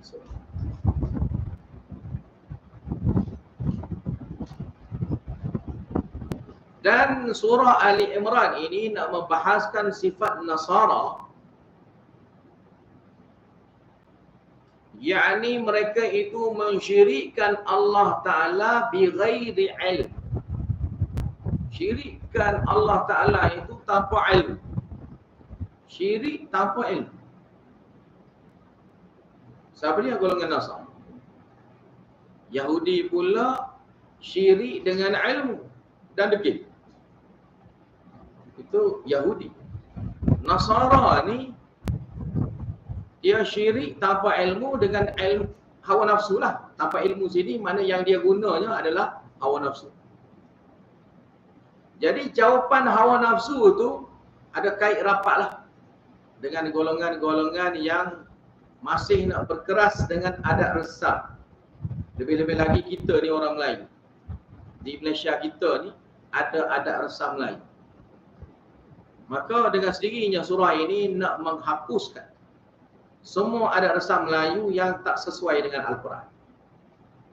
Yang tak sesuai dengan Al-Quran. Jangan kita adat resam tu kita jadikan ia tu sebagai Islam. Jangan kita jadikan adat resam bid'ah itu jadi Islam. Jangan kita jadikan adat resam yang amalan syirik itu jadi Islam. Islam tu lah yang benar. Amal adat resam yang syirik ke, amal adat resam yang bid'ah ke, yang itu bukan Islam. Maka biar jelas. Adat resam ni dia akan kait dengan masalah akidah syirik dan akan pergi kepada masalah bid'ah. Yang mana kita dah bincang dah, bid'ah ni akan berpecah dua maksud. Itu bid'ah yang fasik, bid'ah yang syirik. Bid'ah yang boleh menyebabkan orang itu berdosa besar, bid'ah yang boleh menyebabkan orang itu syirik pada Allah Ta'ala, kufur pada Allah Ta'ala. Jadi dua jenis syirik ni yang ada, yang nak dibahaskan. Maka bid'ah ni, yang reka-reka ni, inilah dipanggil adat resam, yang sudah menjadi secara rasmi. Secara rasmi, adat istiadat yang diamalkan turun-temurun. Iaitu amal yang bid'ah itu. Sama ada bentuk syirik ke ataupun bid'ah fasik. Maka ini kita kena buang. Sebab amal yang diamalkan itu, sambil pakai piyah je pun. Amal yang diamalkan itu dengan beranggap melakukan amal soleh pun. Dan akidah yang syirik itu dianggapnya satu benda yang baik dibuat. Sehingga tak rasa bersalahnya syirik itu. Dan seseorang itu dalam masalah syirik bid'ah ini yang ada resah, dia buat dengan rasanya tak bersalah. Dia buat dengan rasa tak rasa bersalah. Syirik ini buat tak rasa bersalah. Yang betul ada resam ni kalau buat dia tak rasa bersalah. Kalau orang itu buat kerana sesuai dengan adat resam dia. Bid'ah pun sama juga. Buat tak akan rasa besar. Bagi orang yang tak diberi hidayah ni lah, dia tak akan rasa bersalah. Bahkan mereka merasanya mereka ini ikut petunjuk Allah. Seperti mana yang ada dalam surah Al-Baqarah, yahsabuna annahum muhtadun. Mereka beranggapan, yang menyangkanya diri mereka ni orang yang terpimpin, yang ikutnya hidayah Allah. Padahalnya tidak. Tidak ikut hidayah Allah. Mereka saja sangka duduk dalam hidayah. Itu bukan hidayah Allah, itu hidayah syaitan. Hidayah syaitan tak kira. Hidayah hawa nafsu tak kira. Maka amal bid'ah yang sebegini, yang jadi syirik ke, jadi bid'ah ke, mana mungkin dia akan tinggal kerana dia rasa benda tu baik. Maka kita kena pecahkan tradisi. Pecahkan tradisi. Nak berpegang dengan tradisi ni, kita kena pecah. Supaya tradisi yang ada resam ni letak tepi. Pecahkan dulu. Hancurkan dulu ada resam. Yang tak sama dengan Al-Quran, tak sesuai dengan Al-Quran, jangan. Hancurkan dulu. Dan susah nak terima. Kerana sudah dianggap baik, sudah terlanjur sayang dia panggil. Sudah terlanjur sayang. Terlanjur sayang dah dia tu melakukan amal tersebut. Dah terlanjur sayang, macam mana dia nak tinggal? Tak tinggal, mudah-mudah. Buat sampai bertahun-tahun, sampai ketua dah kita. Tiba-tiba mari orang kata tak boleh buat. Syirik, bid'ah, syirik, bid'ah. Dia akan marah. Dia akan marahnya perbuatan yang dia buat dulu, dia rasa bodoh tu. Tapi dia keras degil, kata kamulah yang salah. Yang kita amal ni sebenarnya ni daripada nenek moyang kita dah. Dan itu pasal nenek moyang dah dibahas dah dalam Hamid 7. Habis itulah alif lam mim, ini sama dengan huruf muqatta'ah yang lain. Allahu la ilaha illa huwal hayyul qayyum. Allah itu yang memperkenalkan diri dia, la ilaha illahu, tidak ada ilah, tidak adanya sembahan, tidak ada yang patut dijadikan Tuhan, tidak ada ma'bud yang disembah, dan tidak ada yang diminta doa kepadanya, illahu, melainkannya dia. Dan melainkan dia situ dengan maksud dialah yang layak. Melainkan dialah yang selayaknya, yang lain tidak layak, tidak berhak. Walaupun orang musyrikin tak suka kita kata yang lain itu tidak berhak. Walau karihal kafirun, walaupun orang kafir tak suka. Tak kira. Kita kata juga. Kita kata juga Allah Ta'ala yang berhak, yang kamu minta doa kepada saya kepada Allah Ta'ala, tak betul. Kamu doa minta kepada Nabi, tak betul. Kamu minta kepada malaikat, tak betul. Kamu minta kepada wali-wali Allah, tak betul. Itu kamu minta tu adalah syirik pada Allah Ta'ala. Jangan kamu minta kepada mereka-mereka itu. Walaupun mereka itu adalah hamba-hamba Allah Ta'ala yang mulia di sisi Allah Ta'ala, golongan muqarrabun sekalipun, tapi mereka ini bukan Tuhan. Mereka ini tidak berhak disembah. Hanya Allah Ta'ala saja yang berhak, yang layak disembah, kerana dia yang mencipta kita, bukan makhluk-makhluk itu yang mencipta kita. Wal hayyul qayyum, dialah al-hayy yang maha hidupnya dia dengan sendiri dia. Al-qayyum yang mana Allah Ta'ala lah yang mampu untuk mengurus tadbir. Mengurus tadbir sekalian makhluk dia, tak apa rasa susah pun. Kerana dia memiliki ilmu yang luas. Sebab al-hayyul qayyum, syarat dia adalah ilmu. Syarat dia adalah ilmu. Nazzala 'alaikal kitaba bil haqqi musaddiqan lima bayna yadayhi. Dia ni Allah Ta'ala yang diperkenalkan tadi. Allahu la ilaha illa huwal hayyul qayyum tu, lafaz dia tu sama dengan ayat kursi yang kita dah bahaskan. Nazzala 'alaikal kitaba bil haqq. Allah Ta'ala menurunkan ke atas kamu ya Muhammad al-kitab, yakni Al-Quran. Bil haqq, mengandungi kebenaran. Musaddiqan lima bayna yadayhi, iaitu membenarkan apa yang sebelum padanya. Wa anzalat Taurat wal Injil, dan Allah Ta'ala yang menurunkan juganya Taurat dan Injil. Ini perbezaan lafaz ini, maksud dia anzalat Taurat wal Injil sini dengan maksud turun sekaligus. Nazala situ dengan mana turun secara beransur-ansur. dipanggil tanzil. Dipanggil tanzil. Tanzil ni mana turun secara beransur-ansur. Anzala sini dengan maksud turun sekaligus. Ini bila disentuh lafaz nazala dengan anzala tu diletak dalam satu ayat. Bila diletak dalam satu ayat maka kita terjemah ginilah. Min qablu hudan lin-nasi wa anzal furqan, yang sebelum daripada ini sebagai petunjuk bagi manusia semua. Hudan pun kita dah jelaskan sebelum pada ni kan. Hudan dengan mana hadin, yang memberi petunjuk sebagai sumber petunjuk buat manusia semua. Wa anzal furqan, dan dialah yang menurunkan al-furqan itu. Mana menurunkan yang bersifat boleh memisahkan yang hak dan batil, yang benar yang salah, yang syirik dan tauhid, yang bid'ah yang sunnah, yang saleh dan yang taleh. Saleh mana buat amal saleh, taleh itu buat amal yang tidak saleh, maksiat. Innal ladina kafaru, sini takhwif ukhrawi.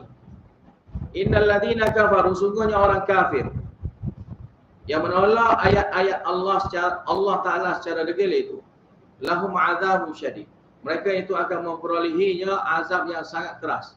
Wallahu azizun, dan Allah Ta'ala itu maha perkasa lagi maha mulianya dia. Dzul intiqam, lagi dia itu boleh membalasnya azab bagi sesiapa yang ingkar. Seperti mana yang disebutkan di sini. Innallaha la yakhfa 'alaihi syai'un fil ardi wala fis sama'. Sini takmilah dalil. Takmilatud dalil. Tadi dalil innallaha la yakhfa 'alaihi syai'un. Sungguhnya Allah Ta'ala itu tidak ada sesuatu pun dapat tersembunyi daripada dia, fil ardi sama ada di bumi, wala fis sama', dan tidak juganya di langit. Tidak ada yang dapat sembunyi daripada Allah Ta'ala, sehingga kan Allah Ta'ala itu tidak tahu. Tidak ada. Huwallazi yusawwirukum fil arhami kayfa yasha, la ilaha illa huwal azizul hakim. Sini dalil ilmu ghaib. Sebab tadi cerita pasal ilmu, maka sininya dalil Allah Ta'ala, tauhid fil ilmi ni Allah Ta'ala. Sebab ilmu ghaib ni Allah Ta'ala saja yang tahu, selain daripada Allah Ta'ala ni tak tahu. Maka dalilnya disebut sini, wallazi yusawwirukum fil arhami kayfa yasha. Allah Ta'ala membentuk-bentukkan kamu, mereka bentukkan kamu, fil arham, dalam rahim-rahim ibu, kayfa yasha, mengikut apa yang dia kehendaki. Ini pun ada bahaskan sebelum pada ni kan. Yang mana diciptakan kita ni dalam 3 kegelapan kan. Dalam 3 kegelapan. Jadi dalam 3 kegelapan, walaupun gelap, Allah Ta'ala boleh cipta je kan. Iaitu gelap apa? 3 gelap. Dalam perut, gelapnya perut. Gelapnya apa lagi? Gelapnya rahim. Gelapnya satu lagi, gelapnya apa? Tembuni, uri. Uri kan. Gelapnya uri. Mana 3 kegelapan. Dalam 3 kegelapan pun Allah Ta'ala siap boleh bentuknya rupa-rupa kita.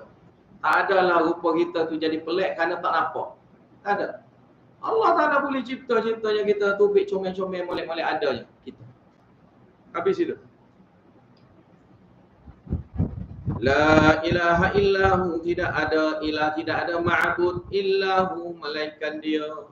Tidak ada yang layak disembah melainkan dia Allah.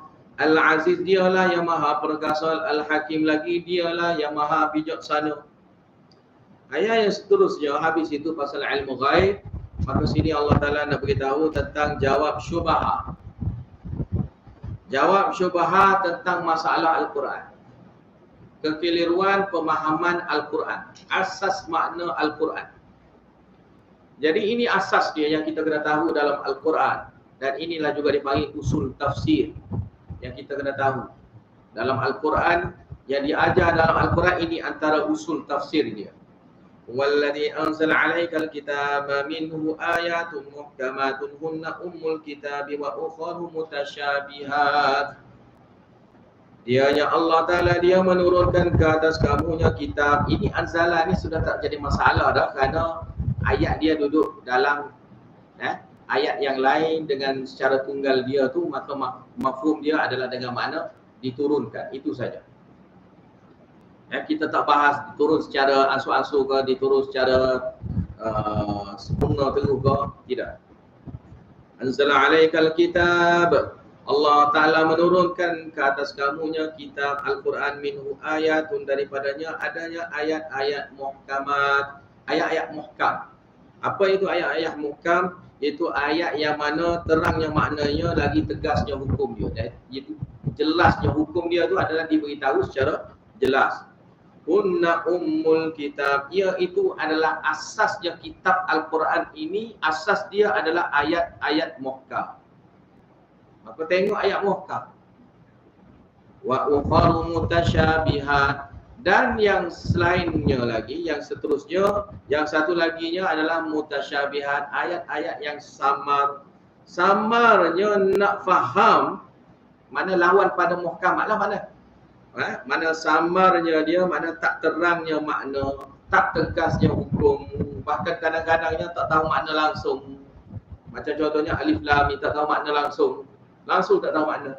Ada setengah tu lafaz tu ada makna, tak faham khasiat dia, mafhum dia tak faham, kan? Macam ayat-ayat zat Allah Ta'ala kita jadi tak faham, itu tak faham.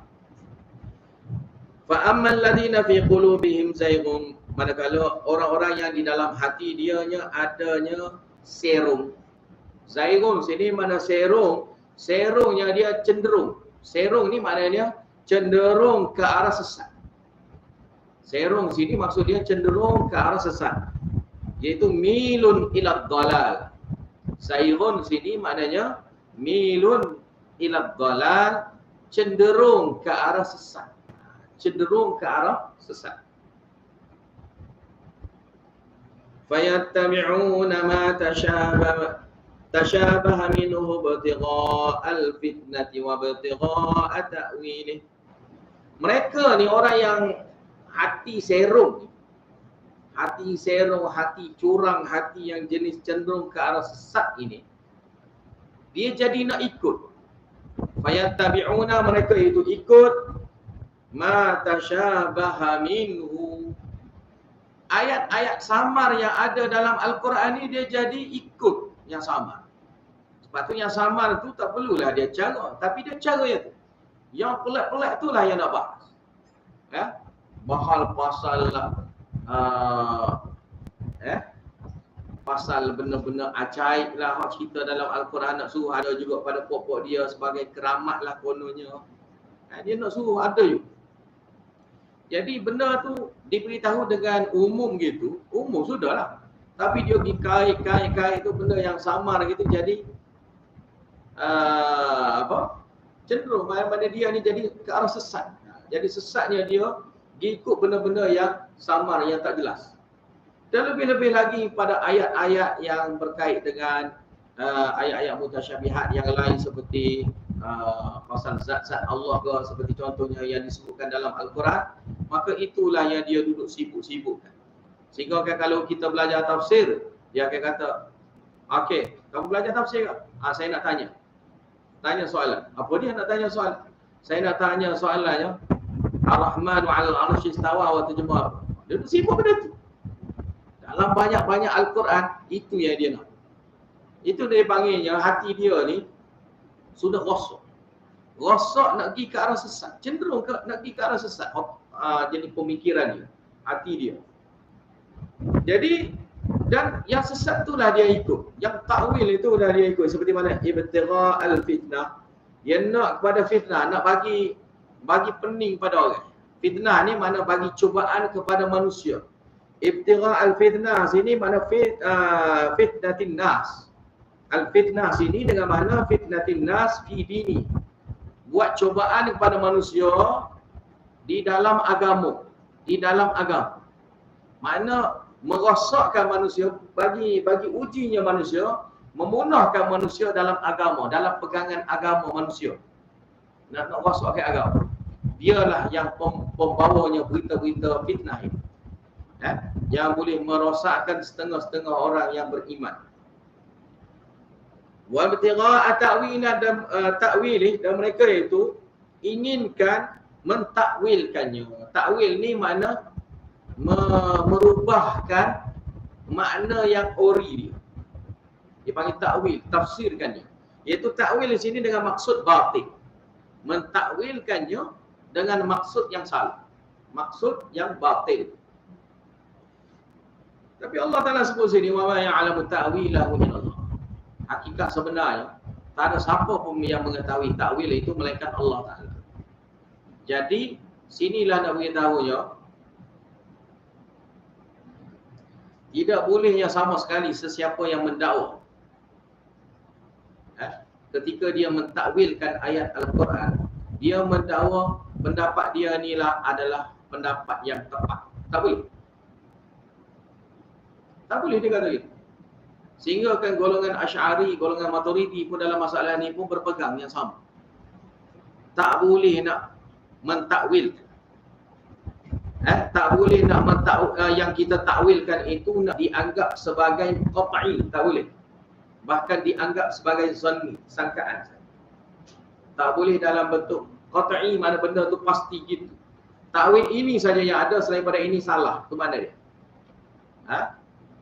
Maka tak boleh sama sekali. Tak boleh sama sekali kita mentakwilkan dengan cara, dengan kefahaman kita gitu. Lebih-lebih lagi yang takwil dengan maksud batil. Maksud yang batil, maksud dia tu sesuai dengan hawa nafsu dia, pegangan hati dia, amalan sesat dia, maka ini tak kira. Ini tak kira. Ini memang tak boleh terima lah. Kalau yang tadi, takwil zanni boleh juga kita terima, boleh buat ihtimal lah. Okay, ni pendapat ni mungkinlah, okeylah, mungkin betul juga, mungkin betul. Dipanggil ihtimal. Okeylah, boleh lah. Nak pegang pun mungkin boleh lah. Nak bawa pun mungkin boleh lah.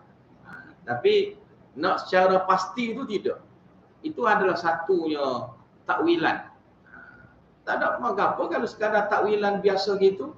Tapi jangan kita kata qat'i. Mestinya diterjemah gini, kalau tak terjemah gini sesat. Ini dipanggil qat'i. Kalau awak sebut gini maka salah. Sebut gini maka salah. Tak boleh kita mentakwilkan yang tak ada sandaran.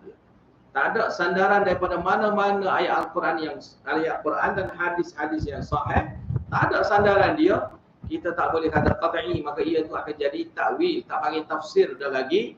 Maka itu adalah takwil, dan takwil itu adalah zanni. Maka bila zanni, kamu tak boleh katanya pendapat tu kamu tu yang paling tepat, yang paling bagus, yang paling rajih ke apa, tak boleh kamu kata gitu. Itu adalah salah satu pendapat dari ramai-ramainya ulama tafsir yang mentakwilkan. Salah satunya ulama kamu. Ulama kamu takwil gini, ulama yang sana takwil yang lain pula, ulama ni takwil gini pula. Dalam banyak-banyak semua tu adalah takwil-takwil. Jadi itu adalah zanni, boleh jadilah. Boleh jadi. Betul salah tak tahu. Sebab takwil ada sandaran, tak ada sandaran. Ukur pun tak ada. Maka kita tak boleh kata yakini ataupun qat'i.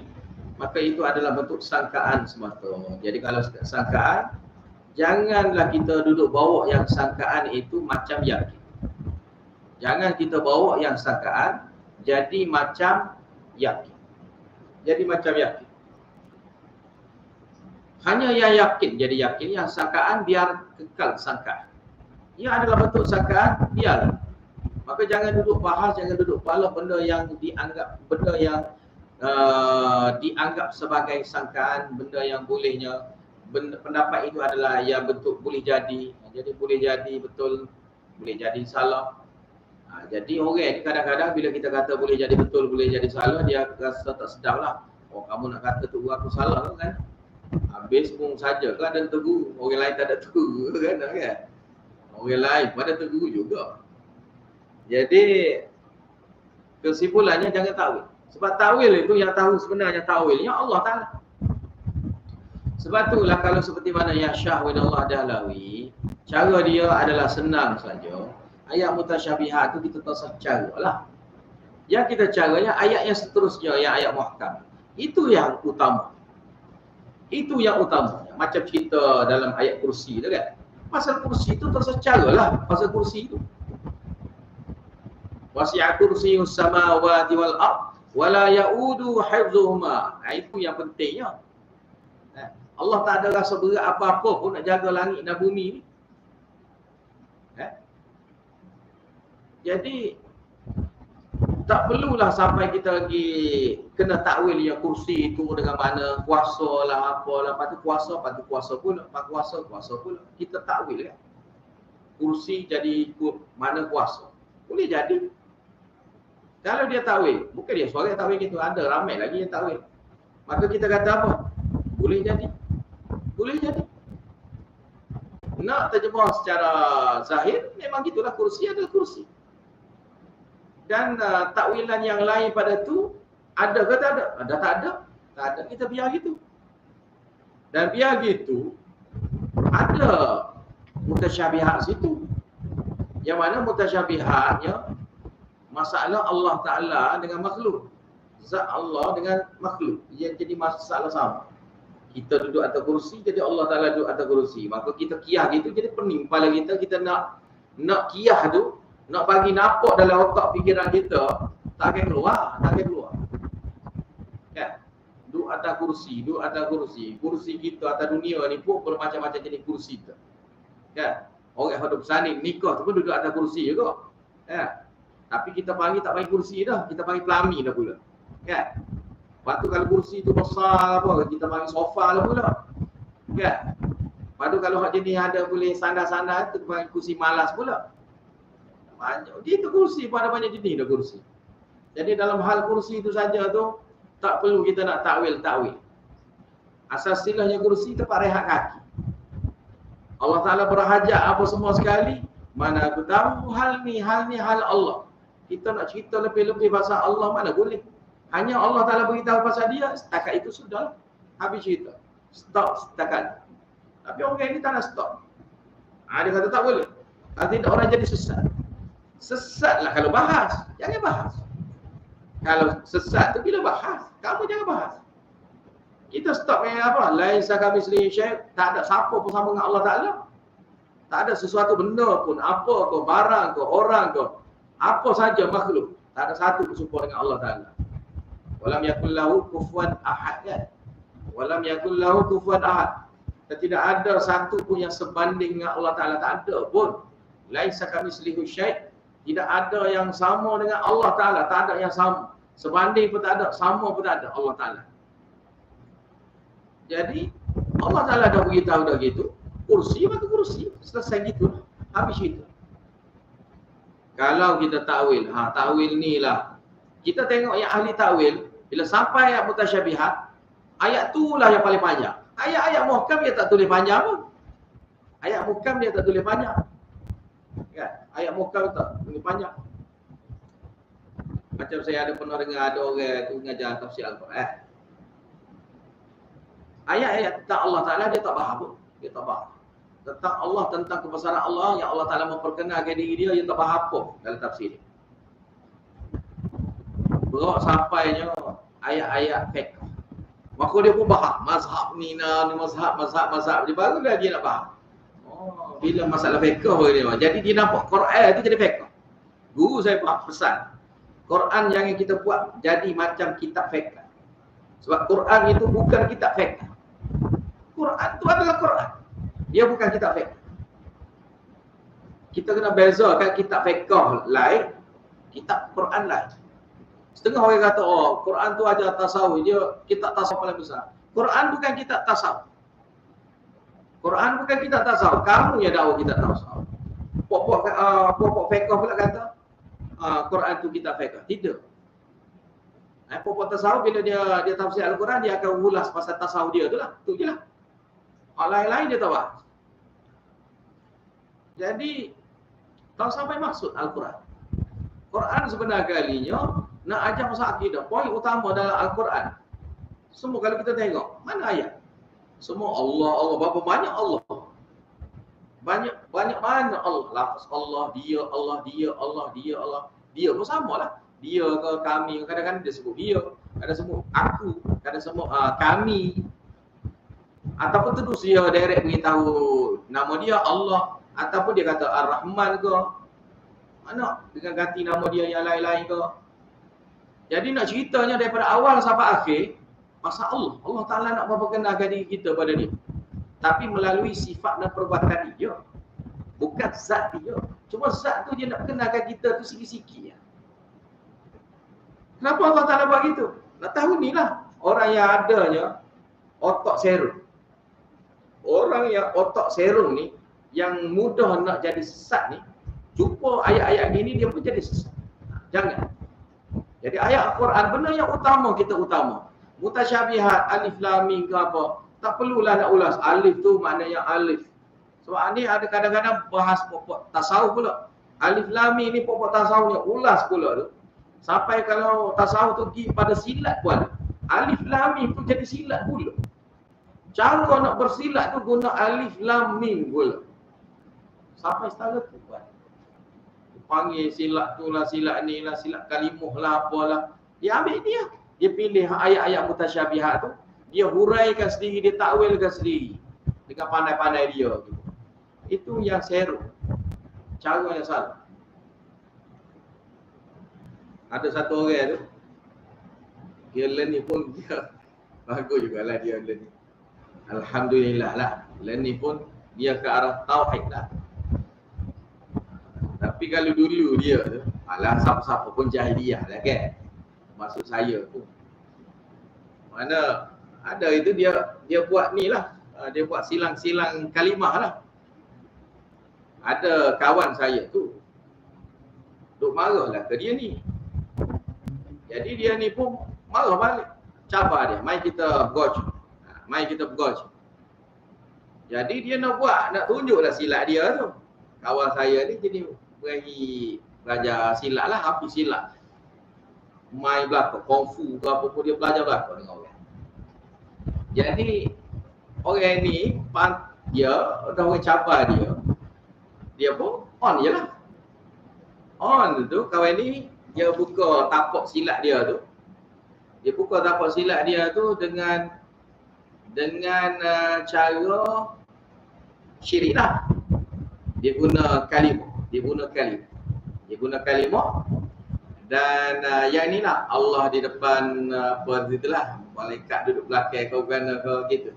Abu Bakar di kanan, Umar di kiri, gitulah ayat-ayat jenis gitulah. Dia pun buka, dia pun adjust, dia buat garis.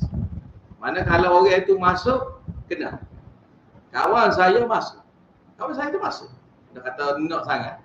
Kawan saya pun masuk. Masuk kawan saya pun tumbuk dia kena atas lain. Sini pekak. Maka semua orang pun kata, tak jadi juga. Silat dia tak jadi. Sekat pun tak jadi, masuk juga. Masuk juga penumbuk. Tapi alhamdulillah orang ni pun jadi sunnah. Nama tak boleh sebutlah. Buat kawan kan. Jadi dia jadi sunnah. Alhamdulillah. Saya dengar pun kejut Tapi kalau dulu tu gitulah dia. Dulu tu gitu. Dengan syarat apa dengan silat kalimah lah apalah gitu. Syirik lah, betul syirik. Allah depan malaikat ni Abu Bakar lah, Umar lah, jaga garisan. Mana dia buat garisan tak boleh masuk. Kalau masuk, dia kena lah. Kena penampar ke apalah. Betul. Dia buat garisan tu. Kemudian dia apa kena? Allah Ta'ala nak tunjuk. Wa ma ya'lam ta'wilahu illallah warasikhuna fil 'ilm. Orang yang benar-benarnya mengetahui ilmu. Orang yang pandai ilmu sungguhnya macam mana? Yaquluna amanna bihi. Kami beriman dengan Al-Quran. Kullun min 'indi rabbina. Semua sekali itu mari daripada Rabb kami. Maknanya sini orang yang tidak mentakwilkan ayat-ayat mutasyabihat itulah yang paling alim. Kalau kita nak tengok di kalangan orang alim, yang paling alim adalah yang tidak mentakwilkan ayat-ayat mutasyabihat. So siapa yang mentakwilkan ayat mutasyabihat, itulah tanda dianya tak pandai.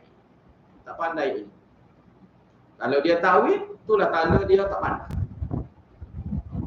Wa ma yadhakkaru illa ulul albab, dan tidak yang mengambil peringatan ini, boleh ambil peringatan Al-Quran ini illa ulul albab, melainkan orang yang berfikiran yang waras.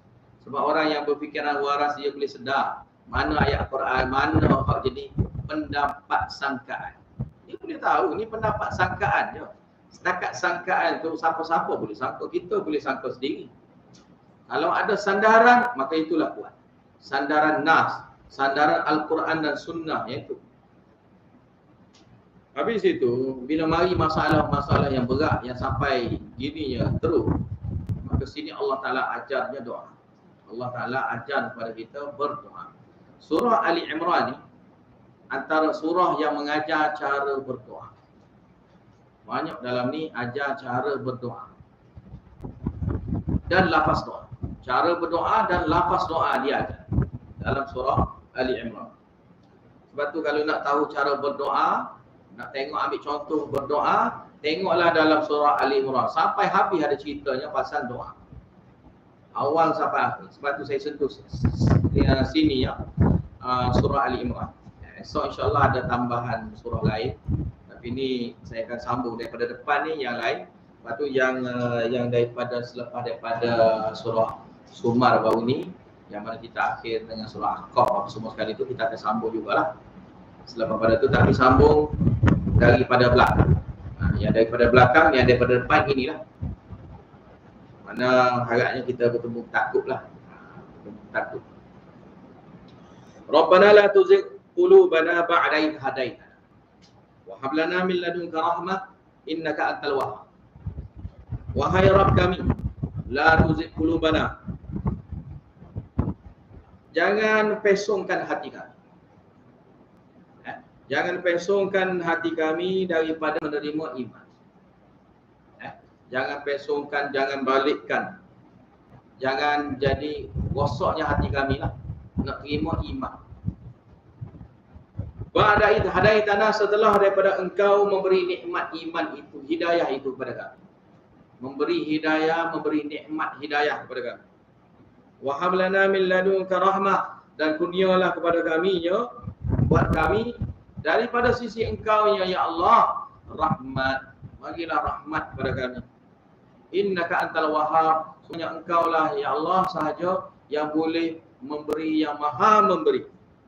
Rabbana, wahai Rabb kami, innaka jami'un nas, sungguhnya kamulah yang mengumpulkan manusia. Kamulah yang mengumpulkan manusia. Yakni kami bersaksi ya Allah. Kami bersaksi sesungguhnya engkau lah yang akan mengumpulkan manusia li yaumi, li situ dengan mana fi, pada hari la raiba fi, pada hari yang tidak ada ragu di dalamnya, yakni yaumal qiyamah, pada hari kiamat kelak. Innallaha la yukhliful mi'ad. Sini idkhal ilahi beritahunya, sungguhnya Allah Ta'ala la yukhliful mi'ad, ya, la yukhliful mi'ad, Allah Ta'ala itu tidak akan memungkiri janji yang dia tetapkan.